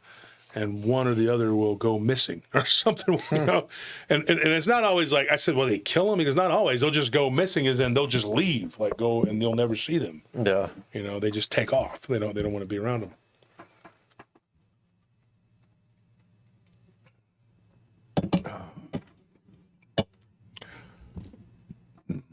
So here's what I was told about these hellhounds. And one of the things that he had the ability to, and I asked him, I said, once you give them over to one of these other people, if that's what you want to call them, do you keep that bond with them? He said, yeah.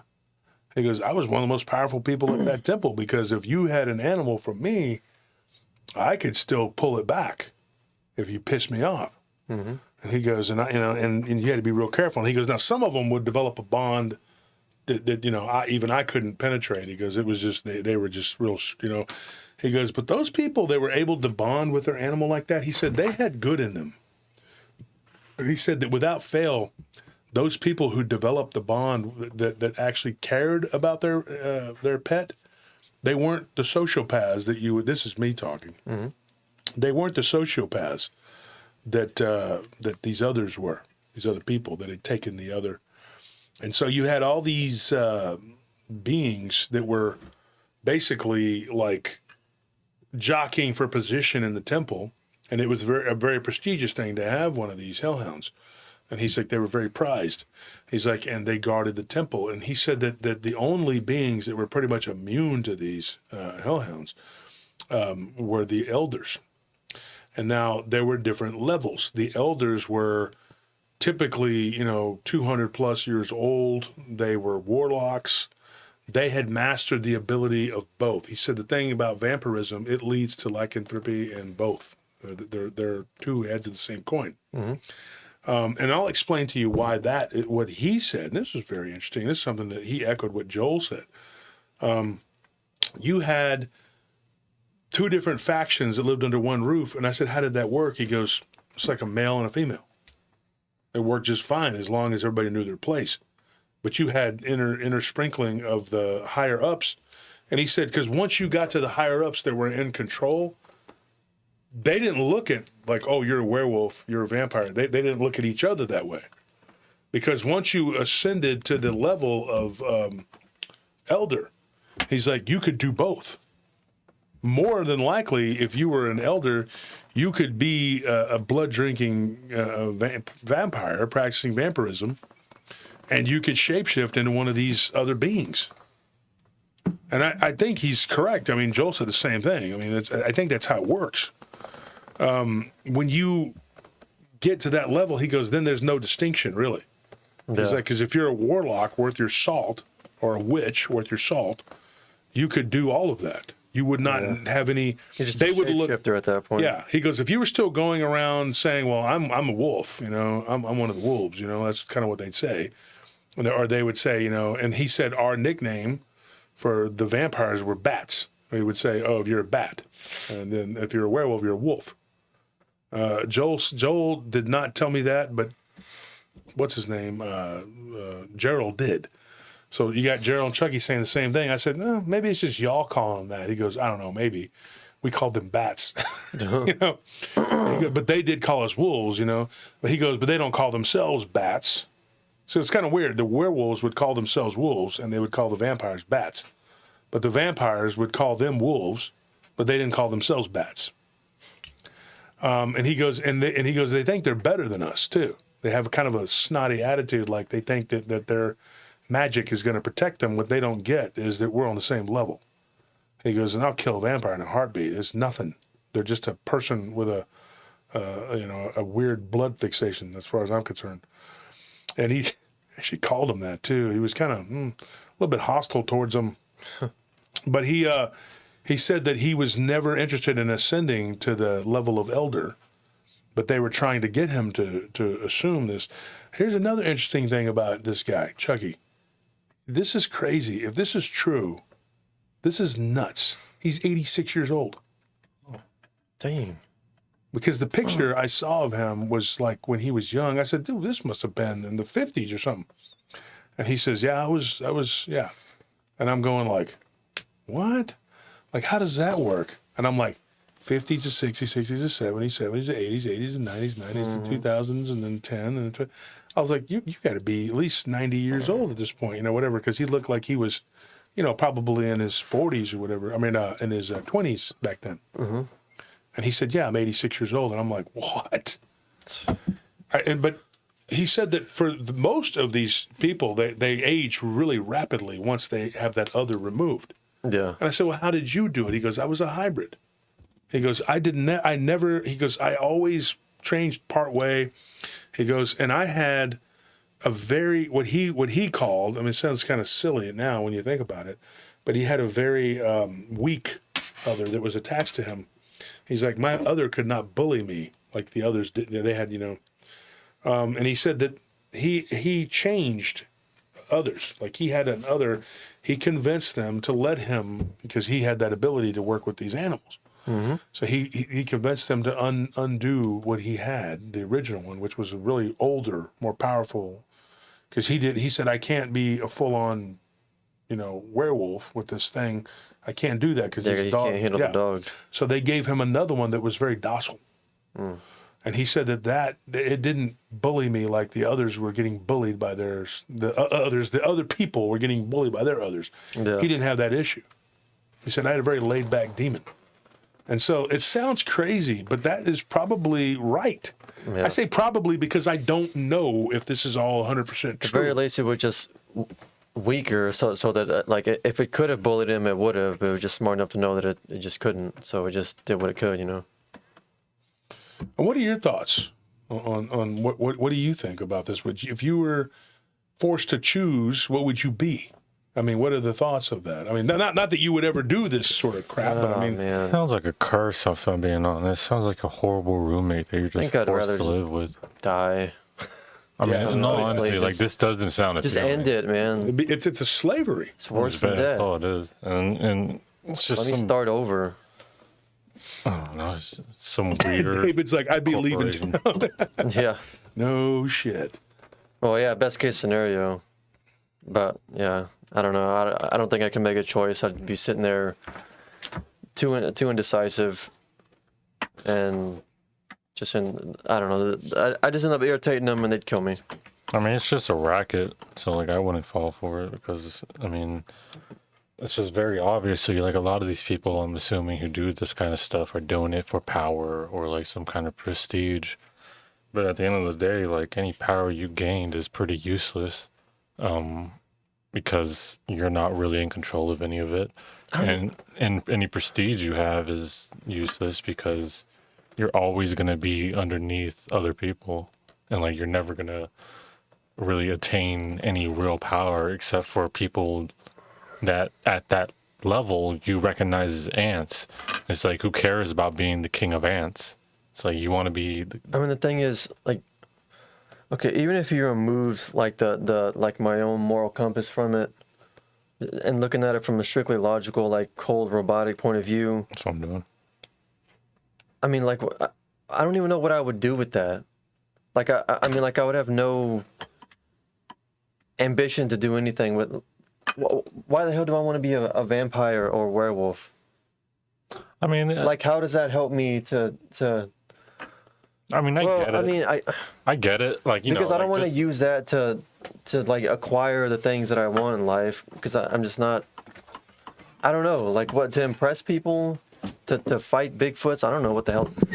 Well, that's not what that's about. No. No, I'm talking about me personally.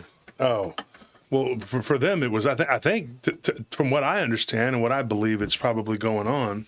It's just about power. Because you're losing your soul for this. I don't know, like, I mean, it's power, but it's kind of it's illusory, you know. not real. Because it's like you have power over the powerless, basically. You know, it's not real.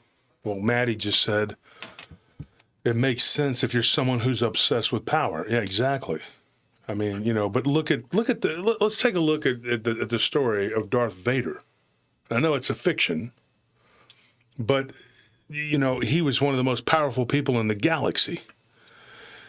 He was probably the second most powerful person in the galaxy, honestly, or being, I guess, that they knew of, behind Palpatine. But what is all that power when all he did was suffer, and had lost the person that he loved, and his own children were, you know, he was being tortured constantly. he was tormented, and so no amount of power that he got did anything for him. Yep. I mean, it could even be assumed maybe that it was just like a small dopamine hit or something, you know, that just for a little bit he felt better by force choking someone or whatever. Mm-hmm. He was a very tortured person, being. I kind of related to him at one time, just being I felt like all this pain all the time. I was just constantly tormented by pain, and it doesn't do you any good to fill that void with anything. Yeah. Nothing fills that void. The only thing that filled the void for me was Christ. There's nothing else you can do. I mean, it's just not, you're not, you know. Yeah, but anyway, if it was me and I was forced and I had no choice and it was just like, you know, you had no choice, I would just, the only way out would be death. I wouldn't choose. I would just be dead. Yeah. Because there's no way you get me to do that. And I don't know if that would be, what kind of legality that is on taking your own life.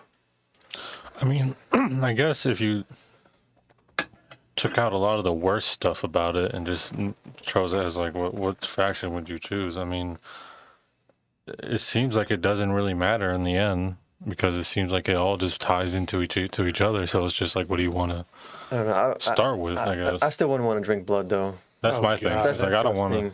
Just Horrible. the thought of it. That's And also, like it just like seems a parasite.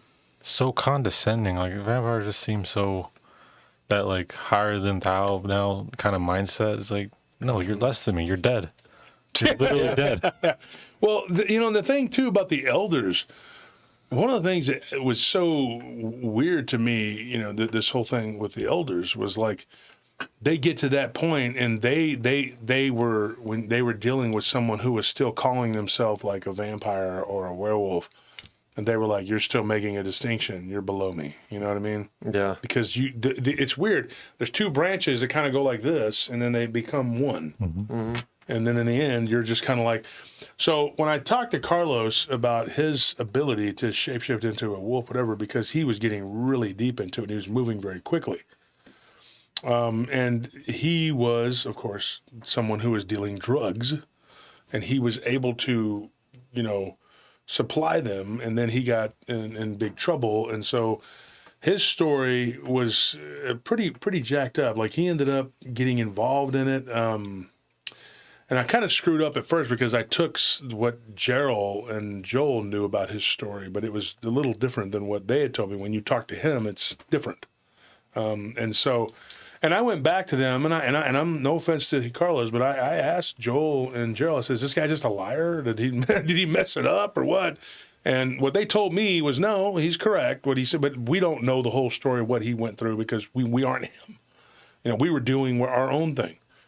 And he never came to our church and gave the testimony about, whatever. We don't know. I mean, so this was Joel mostly. And Joel said, look, this is, he's probably correct in what he's, he goes, the overview, people always get the surface level story. You get the headline, Same thing with these people. They're just like, look, that's what I know. That's a summary.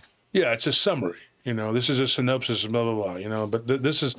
But he can tell you the whole story about what he went through because the elders were the ones that did this to him. He was studying to try to become them, whatever. Now, there again, this guy was 47 years old back in 1982. Do the math. It's like 112. He's an old man. Yeah, he's old. So back in 1982, I mean that's crazy. You're 47. 1982, I was 7 years old. So, that was 42 years ago. Right? Yeah. So, yeah. So what is that, 89? He's 89 years old. But he looks like he's, he looks like he's probably in his 60s. Yeah. Probably. And he's got that part of his jaw, whatever. One of the things he said he did, though, was like when the other was removed from him, immediately he went into like practicing in like you did, like you're talking about the Orthodox Church, like you go to the Orthodox Church. He said, I went to the Orthodox Church and I found my way. And he said that he literally bathed in holy water, like constantly. And he said that it helped him and that he went to a spring. Now get this, he lives in Louisiana now, but he said that there is a spring that you could go to that rejuvenates you. Now, when I cross-referenced that with Chucky, I asked him about that, and he says, he goes, I've heard rumors of this. He also said that there was one in Florida.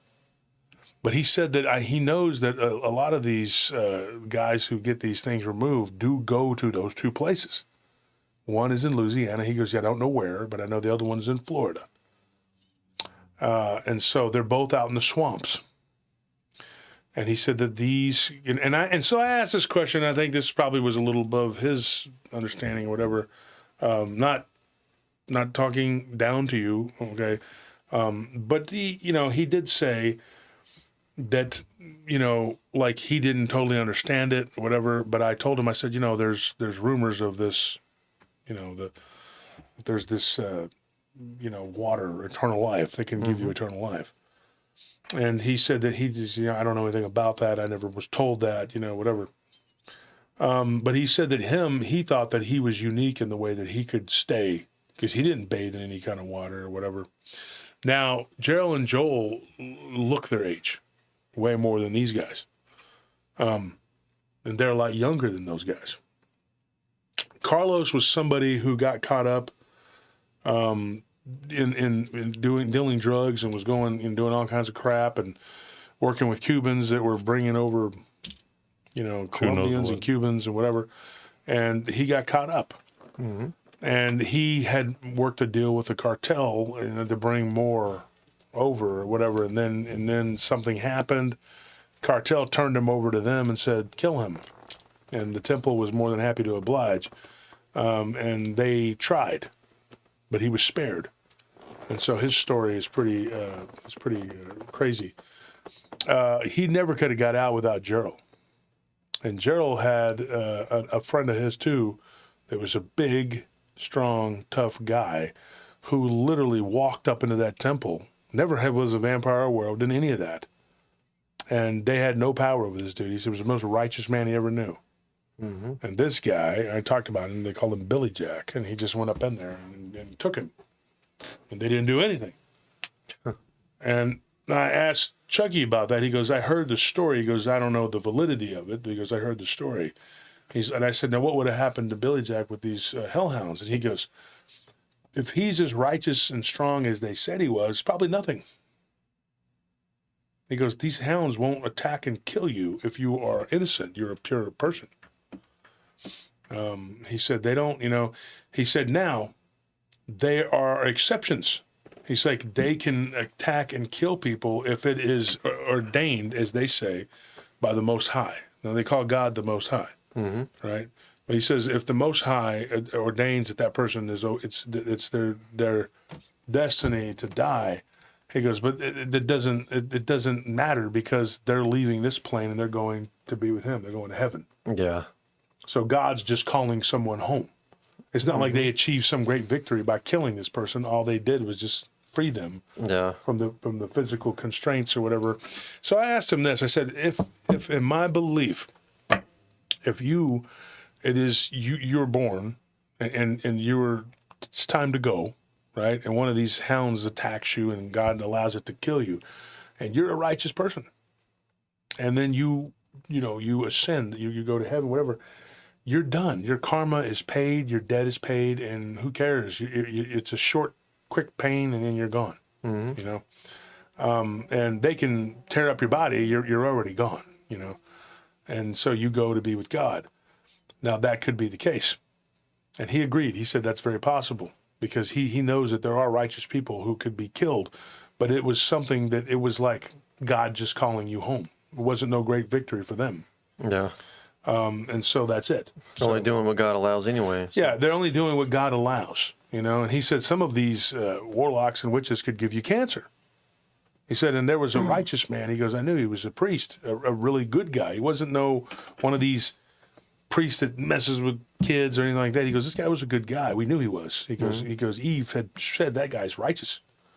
He goes, but they threw a curse on him, and he got cancer, and he died. And he died horribly. So he goes, that always threw me off because I knew that guy was not a bad dude, right?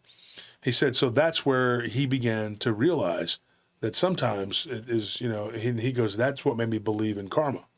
Like that was him paying off a karmic debt. And I agreed. I said, that's what I think. And he said, yeah, I agree. Well, he agreed with me. Like from a past life or what? Yeah, well, that too. They believe in past lives too, even the ones that are in Christianity. And he believed that this guy, but he could have had a karma from a younger part of his life too. Yeah. It's really weird. Now, last night we were at my cousin's house, and she was dropping some bombs on us, man, talking about her son, Hagen, talking about his past life. I mean, it was incredible. He said he met God and Jesus, and he knew the devil. And we're gonna get into that. We're gonna go back out there to the ranch, and we're gonna interview them. That was incredible what they were saying last night. I knew there was something going on with him already. Yeah. I could see it. And I could see that Lucas, his brother, walks in two worlds. I could tell. And so, you know, and these people, what they're doing really essentially is trying to keep y'all from learning. That's what you're doing. And I'm here to teach you. And I never thought I would say those words, and I'm not a therapist. And when people tell me their story, I'm not like, wow, you know, that's amazing. And then just a fake pretending, you know, whatever. No. You know, your story is your story. And it needs to be told. You're worthy to be heard just like anybody else. But what we need is people to come and watch and listen and learn, because these people that are doing all this nonsense, they're trying to keep you from this. And I think a lot of them don't even know that they don't even know why they're doing it. They're so blinded by anger, hatred, and jealousy. And they all got a different reason, you know. Good, have your reason, whatever. Okay, doesn't make it right, and you're literally stopping people from hearing the word and learning from this. I don't know. When you try to explain to somebody who's been indoctrinated their whole life from a book that's not complete, it's very hard to convince them that they're not on the right path, and that they need to learn more. And they need to become a little more open-minded. They don't be so open-minded that your brain falls out, because some people, you know, some of the things I've heard people say. And I've had people come on my show and say things, and I'm just like, I totally respect that that's your right to say what you believe, whether you're a YouTuber, podcaster, you're an author, or an experiencer. That doesn't mean that I have to believe it or my audience has to believe it. Do I believe that we were created by space aliens? No. I don't even know why these people keep saying I worship them and all this other crap. What I said was it's a plausible theory that because we can create, that I've said this before, that God can create us. We could create, because we create life. So that therefore, you know, we could have been the creation of something else that God had created. And so they just latch onto that like an Amora, you know, like, dude, no, okay? I don't worship the space aliens, and I don't think they're God, okay? That's just stop with that shit, okay? I've said it 1,000 times, and they keep beating the drums about the donations. Well, you know what? Don't donate. No more. Just do not donate money. Yeah, we can say that. Can you? I'm not here for the money. No, I'm damn not well, here you for the can't money, say that. okay? Didn't do it for the money because I don't need it, okay? I'm good, all right?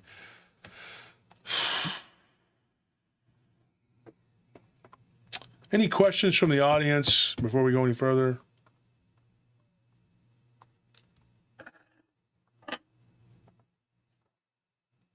Just put it in capitals.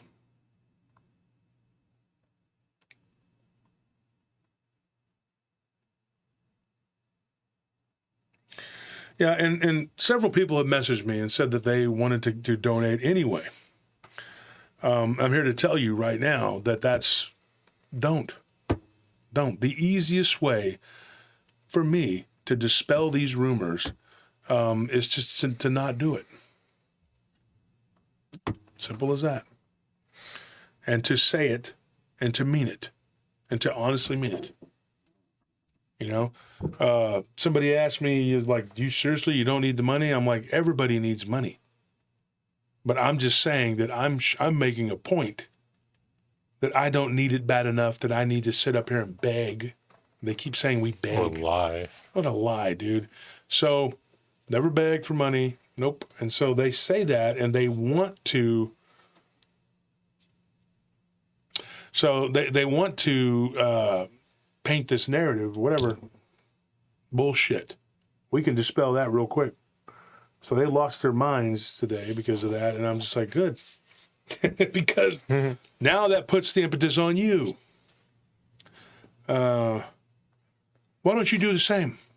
Why don't you tell your listeners, all you people out there that are doing it, why don't you tell them not to give you money? Can you do that? Because I didn't get into this for the money. And I'm putting my money where my mouth is. And we're doing giveaways tonight. So it's 2:30, Mark. Anthony, your turn. Let's pick some more people. Get some shirts out of here. Okay. Jules Pateri, I think that's her name. If I said it wrong, forgive me, but I saw that you said you didn't win. You haven't won yet. Who else hasn't won yet? Nick Denny and Mia. Let's go with Nick Denny. Is that who you're going to go with, or did I just throw that out there for you? No, I mean, like he says he hasn't won. Okay. So Jules and Nick, congratulations! You're the two winners for this giveaway, for this part of the giveaway.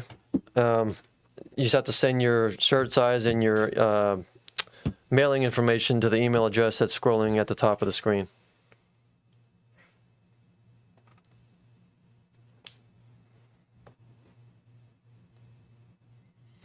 Sailor Nemesis says, I was playing the show in the car with my aunt, and she was like, he isn't a Christian, is he? She's like, oh man, did that offend me? She doesn't understand that you have to discuss beliefs of others and not just, yeah, exactly. That's part of the show. I mean, I don't sit up here and preach a Baptist sermon. These people don't understand. That's not what we do.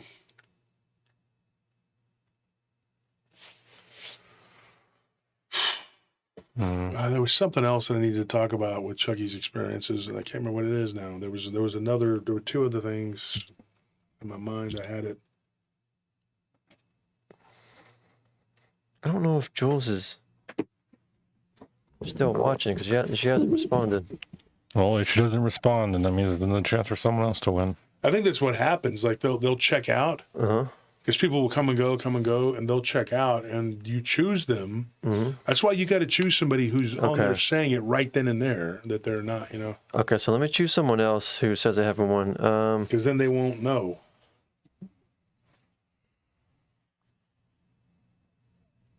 Anna Krask, are you still with us? How about? Okay. Well, if she doesn't respond, then I'll pick someone else. But you got to respond so that we know you're here. Yeah. We're going to give you a second to respond. And if you don't, then we're going to move on. Okay. There she is. Okay, so you're the new winner. Yeah, because I think people check out, and then they don't, and then later on they'll maybe re-listen or something. Because I know that happens, because somebody did that one day. They were like, yeah, I won, and they said that it was months back, and then they had just re-listened, and they heard that. I was like, you must have checked out of the show. You didn't finish it. And they said, Yeah. well, yeah, and she admitted it. She said she had gone back and listened to finish it. Yeah. So, and it was like, not months, but it was like weeks. Yeah, we got to start waiting until we get responses for them to confirm that we're going to go with them. So that brings us back to the next point we were going to make, though, about the show. And we're going to make some announcements about the show when we go into Rumble in a little bit. So you're not going to want to miss what we have to say. So we're going to move on to Rumble. And then, that way we can talk about the direction the show is going to be headed in and what we're going to be looking at and doing. Because, we're sick of getting attacked and we're sick of dealing with these people. And, there's some things that need to be said. I'm just full on transparent. I'm going to be completely honest with everybody. Just got to do what we got to do. The Rumble channel, Mia, just go to Rumble. Just type in Rumble in the search box. Let's go to rumble.com. Rumble.com. And then type in Paranormal Roundtable. Roundtable. There you are. You're off and running. Jeanette says Barry has a question. Barry, what is your question? I think his question earlier was if werewolves eat human hearts. Do they eat human hearts? I'm sure they probably eat everything. Well, they're I would specific about organs. assume, I don't know about eating human hearts. That's a good question. We could probably ask them. I'm assuming that's more of a vampire thing. It Do being the vampires eat human organ, hearts? but being the organ None of of them blood. have said they do. I would assume so. It's probably the most pure form of blood you get from the heart. And somebody asked me the question they messaged me on Messenger, and they were like, dealing with these people, do you feel like you're in danger? And I said, not from them. They're all born again, but in danger from the particular, possibly. I don't know. I think that they would never give credence to actually attacking anyone who talks about it because that would be a red they flag. would believe That would prove everything. Yeah, they believe that if even it doesn't matter what he says, most of these idiots don't care, are going to believe it. So. Yeah, and they depend on that. The people don't believe. The more people that start to believe, I think the more that we're going to have people eventually coming out and smoking them out and saying, "Hey, this needs to happen," because I believe that the Hollywood elites are doing this too. They're a part of it. I think they're part of this. Really, this shit here. And so when you start to, it says, Under Fire says, what can we be on the lookout for with members of these cults? And that's another thing. I'm going to bring a woman on. I'm going to see if she'll come on and tell her story. There's a few that might be willing to. Not the ones that are doing the vampire thing, because they don't want them being, I think with them, it's more like if they talk about it and they themselves are talking about it, then that's absolute concrete. Then these people may be in danger of giving them a hard time. And they have families and things like that, so you don't want that. But I think that if you, like their children, like some of their children are willing to talk, that's interesting. Yeah. Mm-hmm. So not like little kids, their children are grown adults. Yeah. But they're willing to talk about what they went through as children. So that's an interesting take on it too. And please like and subscribe, and if you would, just give us hit the like button and give us a support by giving us views. That's all we need. Two Shadow says cults are sneaky. I know from experience. That's another. Were you a part of it too? A part of one of these things? Message me. Let me know. Welcome, La Arana. Arana. Aranya, it's Spanish for spider. I'm trying to say it. Aranya, yeah. I don't like saying that because that's the spider, okay? I don't know that. Andrew Valdez asks, any idea how many live among us? I mean, That is a question that I did ask Joel. I'm sorry, folks. I'm going to eat a white chocolate almond protein bar.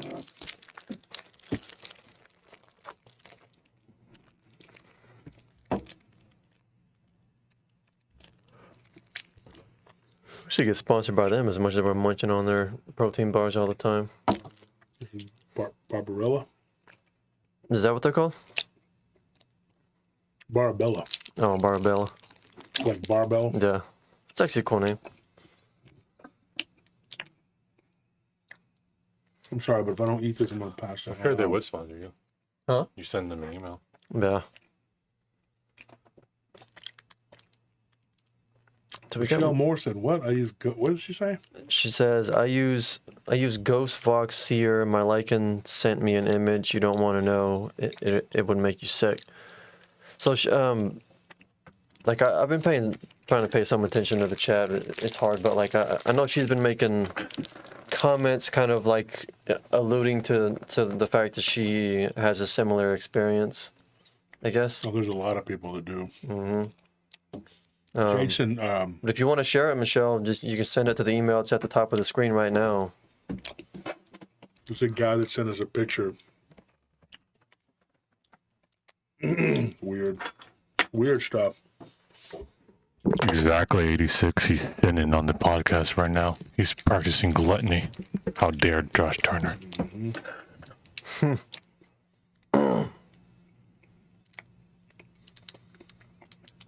The problem with a lot of these people that are experiencing these things, they see it, but they don't want to believe it, and their mind tells them it's something else. We had the story the other day of the kid when he was a grown up now, but he was a kid. He was a Boy Scout.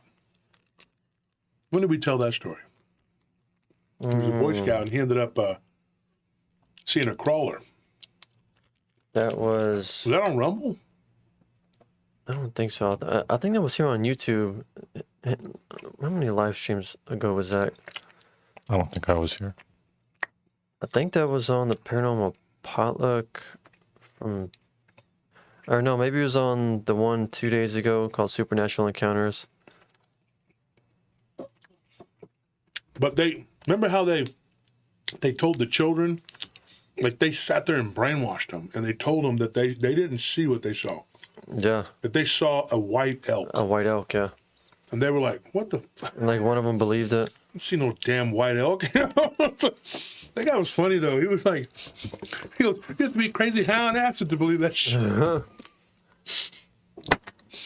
The way he said it though, he was like, he was very calm. He was like, "Yeah, I don't know what that is. That's not what I saw." And then he's like, "You have to be crazy high on acid to believe that shit." And I'm like, he goes, "And that's an 11-year-old kid. You're not gonna." The kid that said he saw that was like 9 or 10 or 10 or 11. He was a little older than him or something, but he was like, "I know what I saw. I don't give a shit. That's not true." Yeah. God, that poor kid. I wonder how much. Or like- oh, good. Like he grows up thinking that what he saw, like he remembers what he actually saw, but he just thinks it's called an elk. And so, and like nobody ever corrects him. So like he spends his whole life like thinking that an elk is like a monster, and he doesn't find out until he's like in his 30s that like what an elk actually is, because he never bothered to like. We're going elk hunting. He's like, "No way, man." Yeah, I was you like, can hunt "What?" those things. Those things are monsters. I saw one when I was a kid. I never seen one again. It put its hands on me. They're like, "Huh?" Yeah. And they don't even correct them. They're just like, "He's weird. What the hell's wrong with this guy?" Well, that Jason guy that recently handles Jason Spirit. He's a Native American. Well, he's 3/4, but he's Menominee. And he had an incredible encounter. There's a temple up there, too. On the other side of the border in Canada. And so this girl that he was dating, like, took him up there, and he went into it. In the front of it, the crazy thing is, the front of it is a church. Like a church with pews and everything, except he said it was weird, the ornate you know, you can see the symbolism. And he figured out what it was later. He's like just sitting in these pews, and this guy comes out like a preacher, and they're like, "Let us pray," everything, and then she goes, "Okay," and he's like, "I was totally not into Christianity. I didn't want to be a Christian, whatever." And then she takes him to the back of this temple, and then like that's where the entrance to the other temple was, and they walk down. They go down the stairs, and they come to this opening, and there's this it's this really tall, huge facility down below it. When Jason told me this, and I'm going to tell this story eventually too, but I was just in shock. I was like, what in the hell? Like that, you know, like it's that, if that's what's going on, and I've heard this a few times now, are people that have like these encounters, you know, and if you, like, he's like, you go underground and then it opens up. Mm-hmm. You know, it's your way underground, and it's huge. It's a huge temple that's underground, and everything is black, and the stone is cut in these weird, like, you know, the way it is, like these thin angles, edges. You know, these long elongated lines, whatever. The way the pillars look, it's weird. They're squared off. And what he was describing was literally the Temple of Shea, like the same thing, except this place was another temple. And he said, he goes, all I wanted to do was get the F out of there. He said, it was crazy.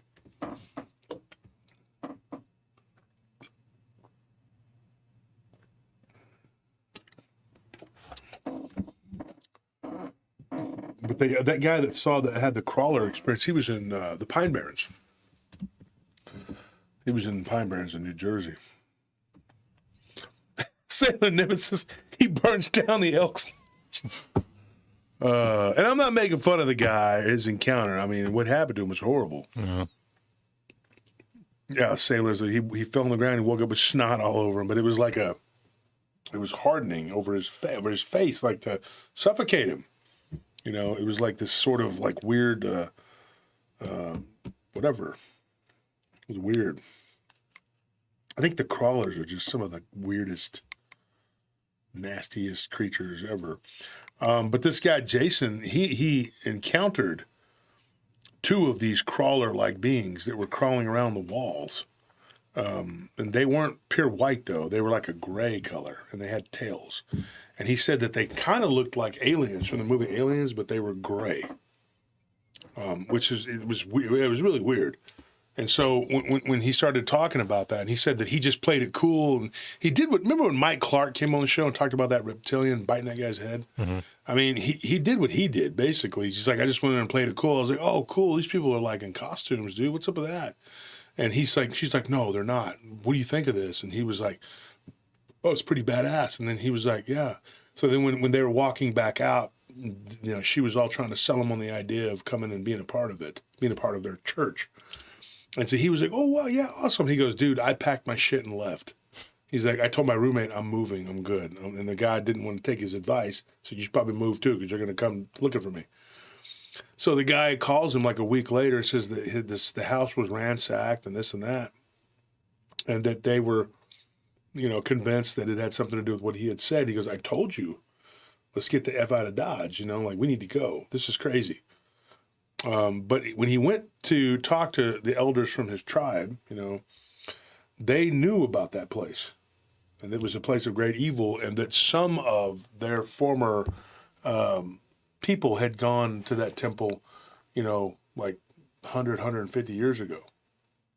And he was like, what? And they were still there. Like, they were still alive. Like, it was a matter of record. Like, they knew this. Yeah. It was crazy. I was sitting there listening to this guy, and I was like, this is nuts, man. I haven't even fleshed out all the story yet. I've only heard, like, that little bit. Like, I was, you know, there's a whole lot more to it or whatever. But that is... So, folks, we're coming up to the end of the show here. I'm going to go ahead and pick a couple people. So we got some more people to pick, whatever. And then we're going to move over to Rumble. And then you guys can go to Rumble. We'll continue if you're so inclined. It's up to you.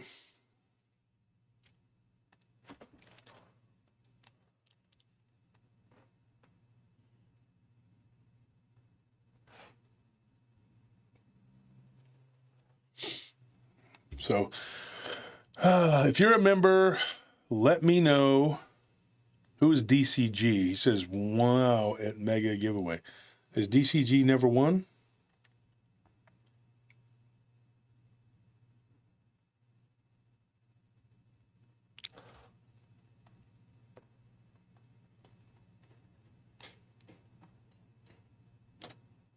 You are, Sarah. Sarah, yeah, what we could do for you is if you were to be chosen for the giveaway, and if you're overseas, we'll take care of you. If you're Australian, we'll give you $40 that you can use at the PRT store. Or we will, if you're chosen in the UK, we will have one of our friends, the authors, Paul Sinclair or Deborah Hatswell, send you a book.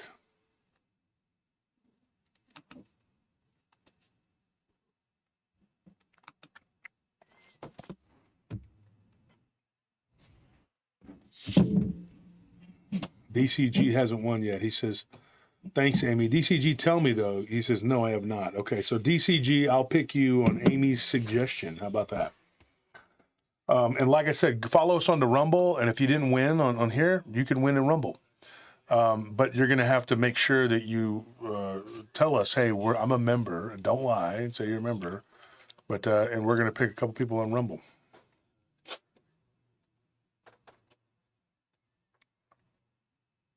So,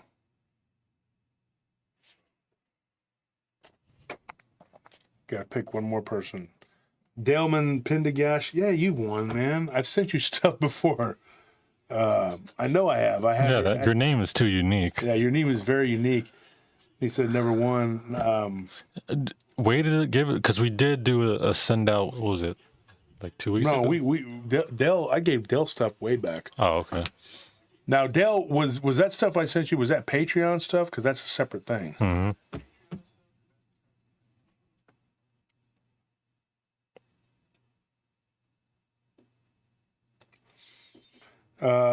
He said he bought stuff. MNTGG. Well, no, you didn't buy anything from. I wouldn't have shipped it to you. Anything you bought, I would not personally have shipped it to you. It would have been shipped through. Yeah, he said it was the Patreon.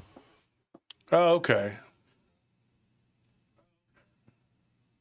He said it was Patreon? He says yes, it was. So, Emin, I can't put this person's comment on there. He says, have to pay for a giveaway, basically. I get it, though. Obviously, no. Look, I said it before, and I'll say it again. The members only thing was not my thing. It came up as a deal for YouTube, a way for them to make money. It's all about money. And so they basically said, hey, you can be a member of your favorite podcast or whatever, or a YouTuber or whatever. And so people were buying memberships, and I didn't know what the hell they were doing. Okay, and I'm being honest, I didn't know what the hell it was. I'm like, what is this? People were just showing up as green. Yeah, people are showing up as green.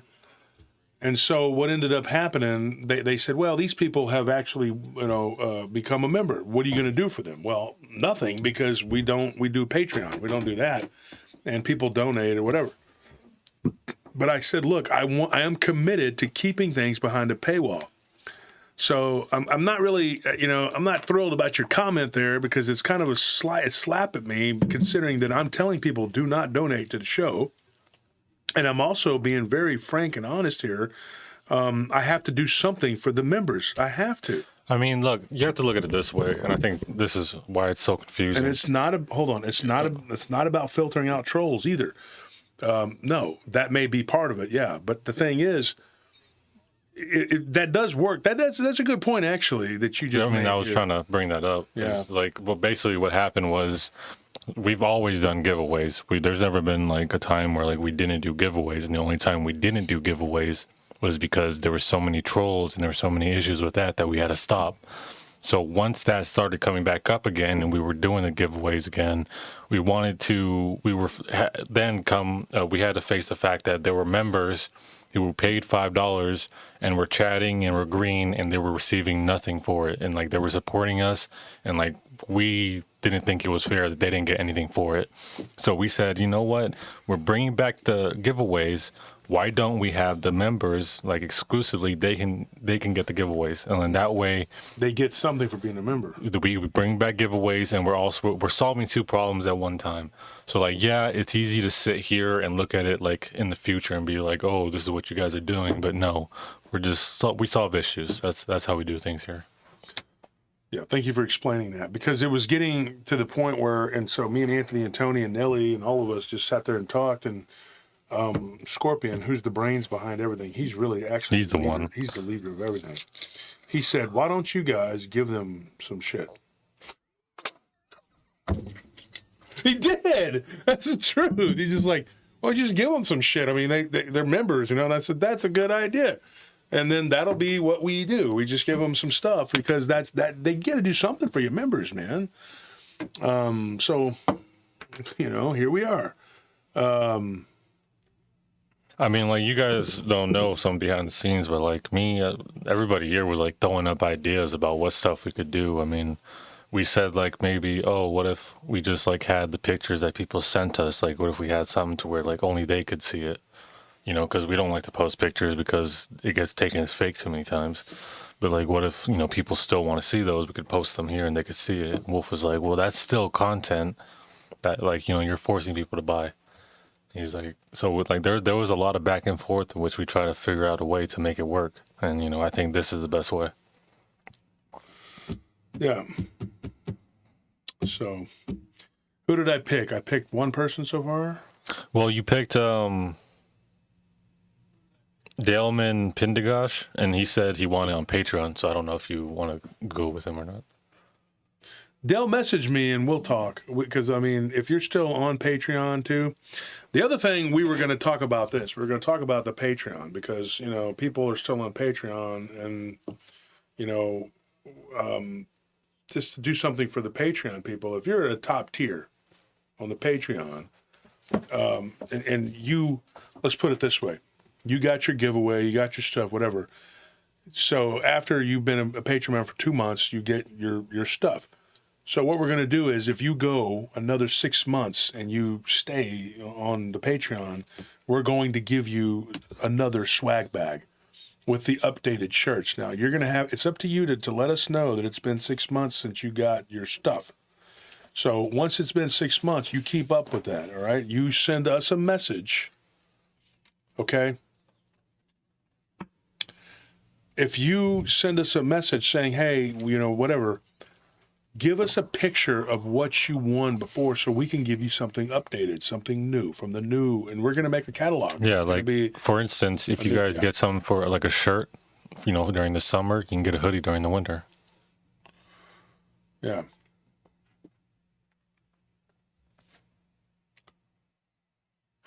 So anyways, it's $5 if you want to join to become a member. You can join for $5.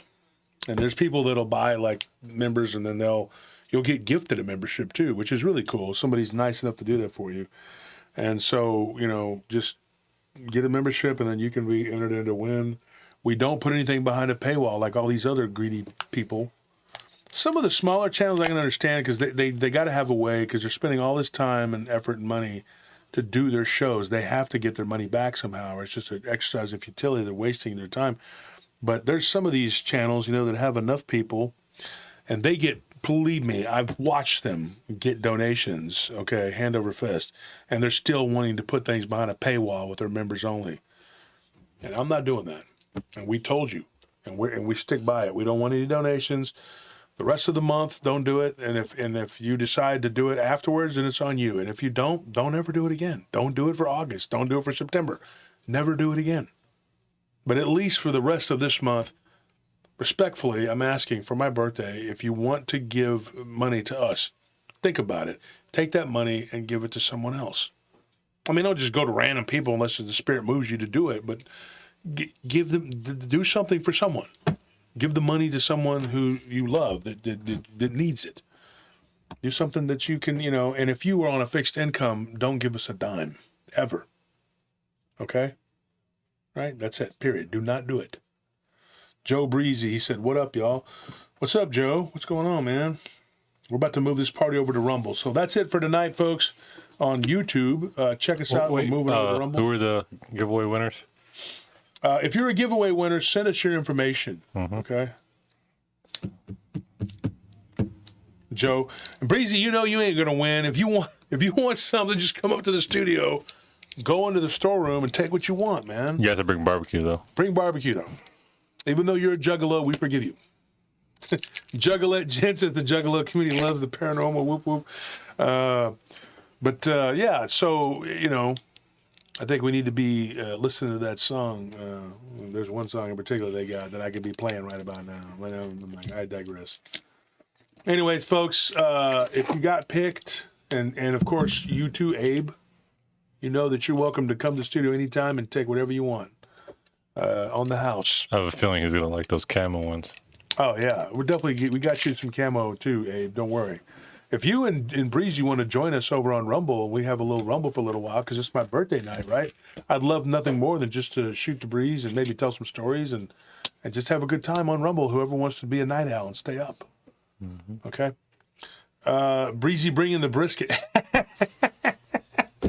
I love Lolo. She's cool, man. They're like, Breezy bringing the brisket.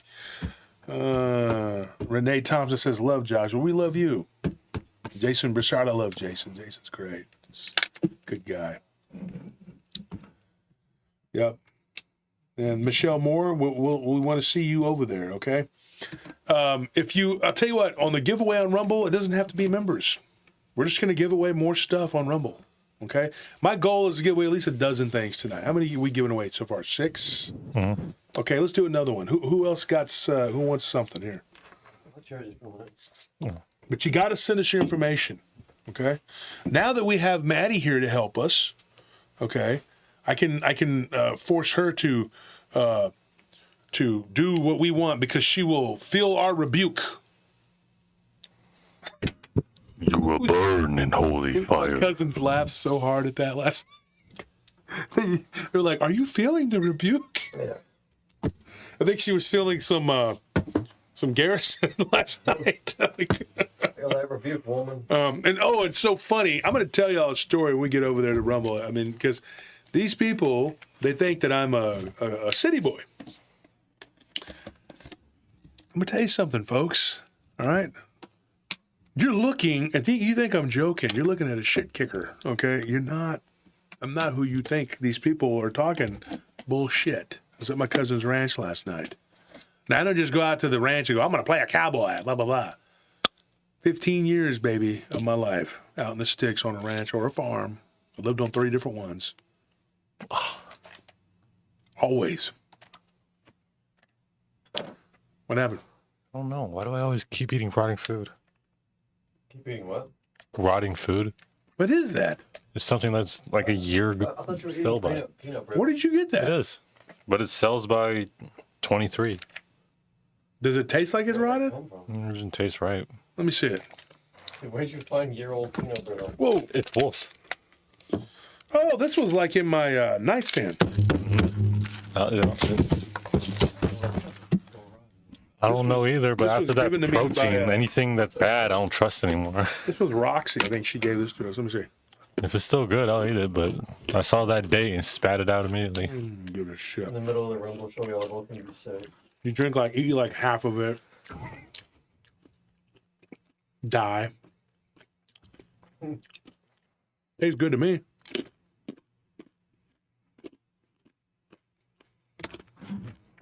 Well, I have a pretty strong stomach with that. I think I know what it was because I think that Black Rifle coffee or whatever, that didn't taste right either. I don't like these pieces. Like the big ones. I like the ones with just the brittle and no peanuts. Was it the Black Rifle that I got you? Mm-hmm. Oh crap! I didn't even realize This it. tastes good. Like I don't like that Black Rifle coffee crap. Like I bought a case of it from Sam's one time, and like it was like there was like chunks and Oh. in there. Yeah, that it had that. Another sponsor. What? It's like a planetarium thing with it. We'll talk about it on Rumble. Oh, cool. I'll try one. Ivy says you're going to get sick. Oh, well. I mean, this is the thing he was just talking Tiffany about. just said peanut butter will last forever.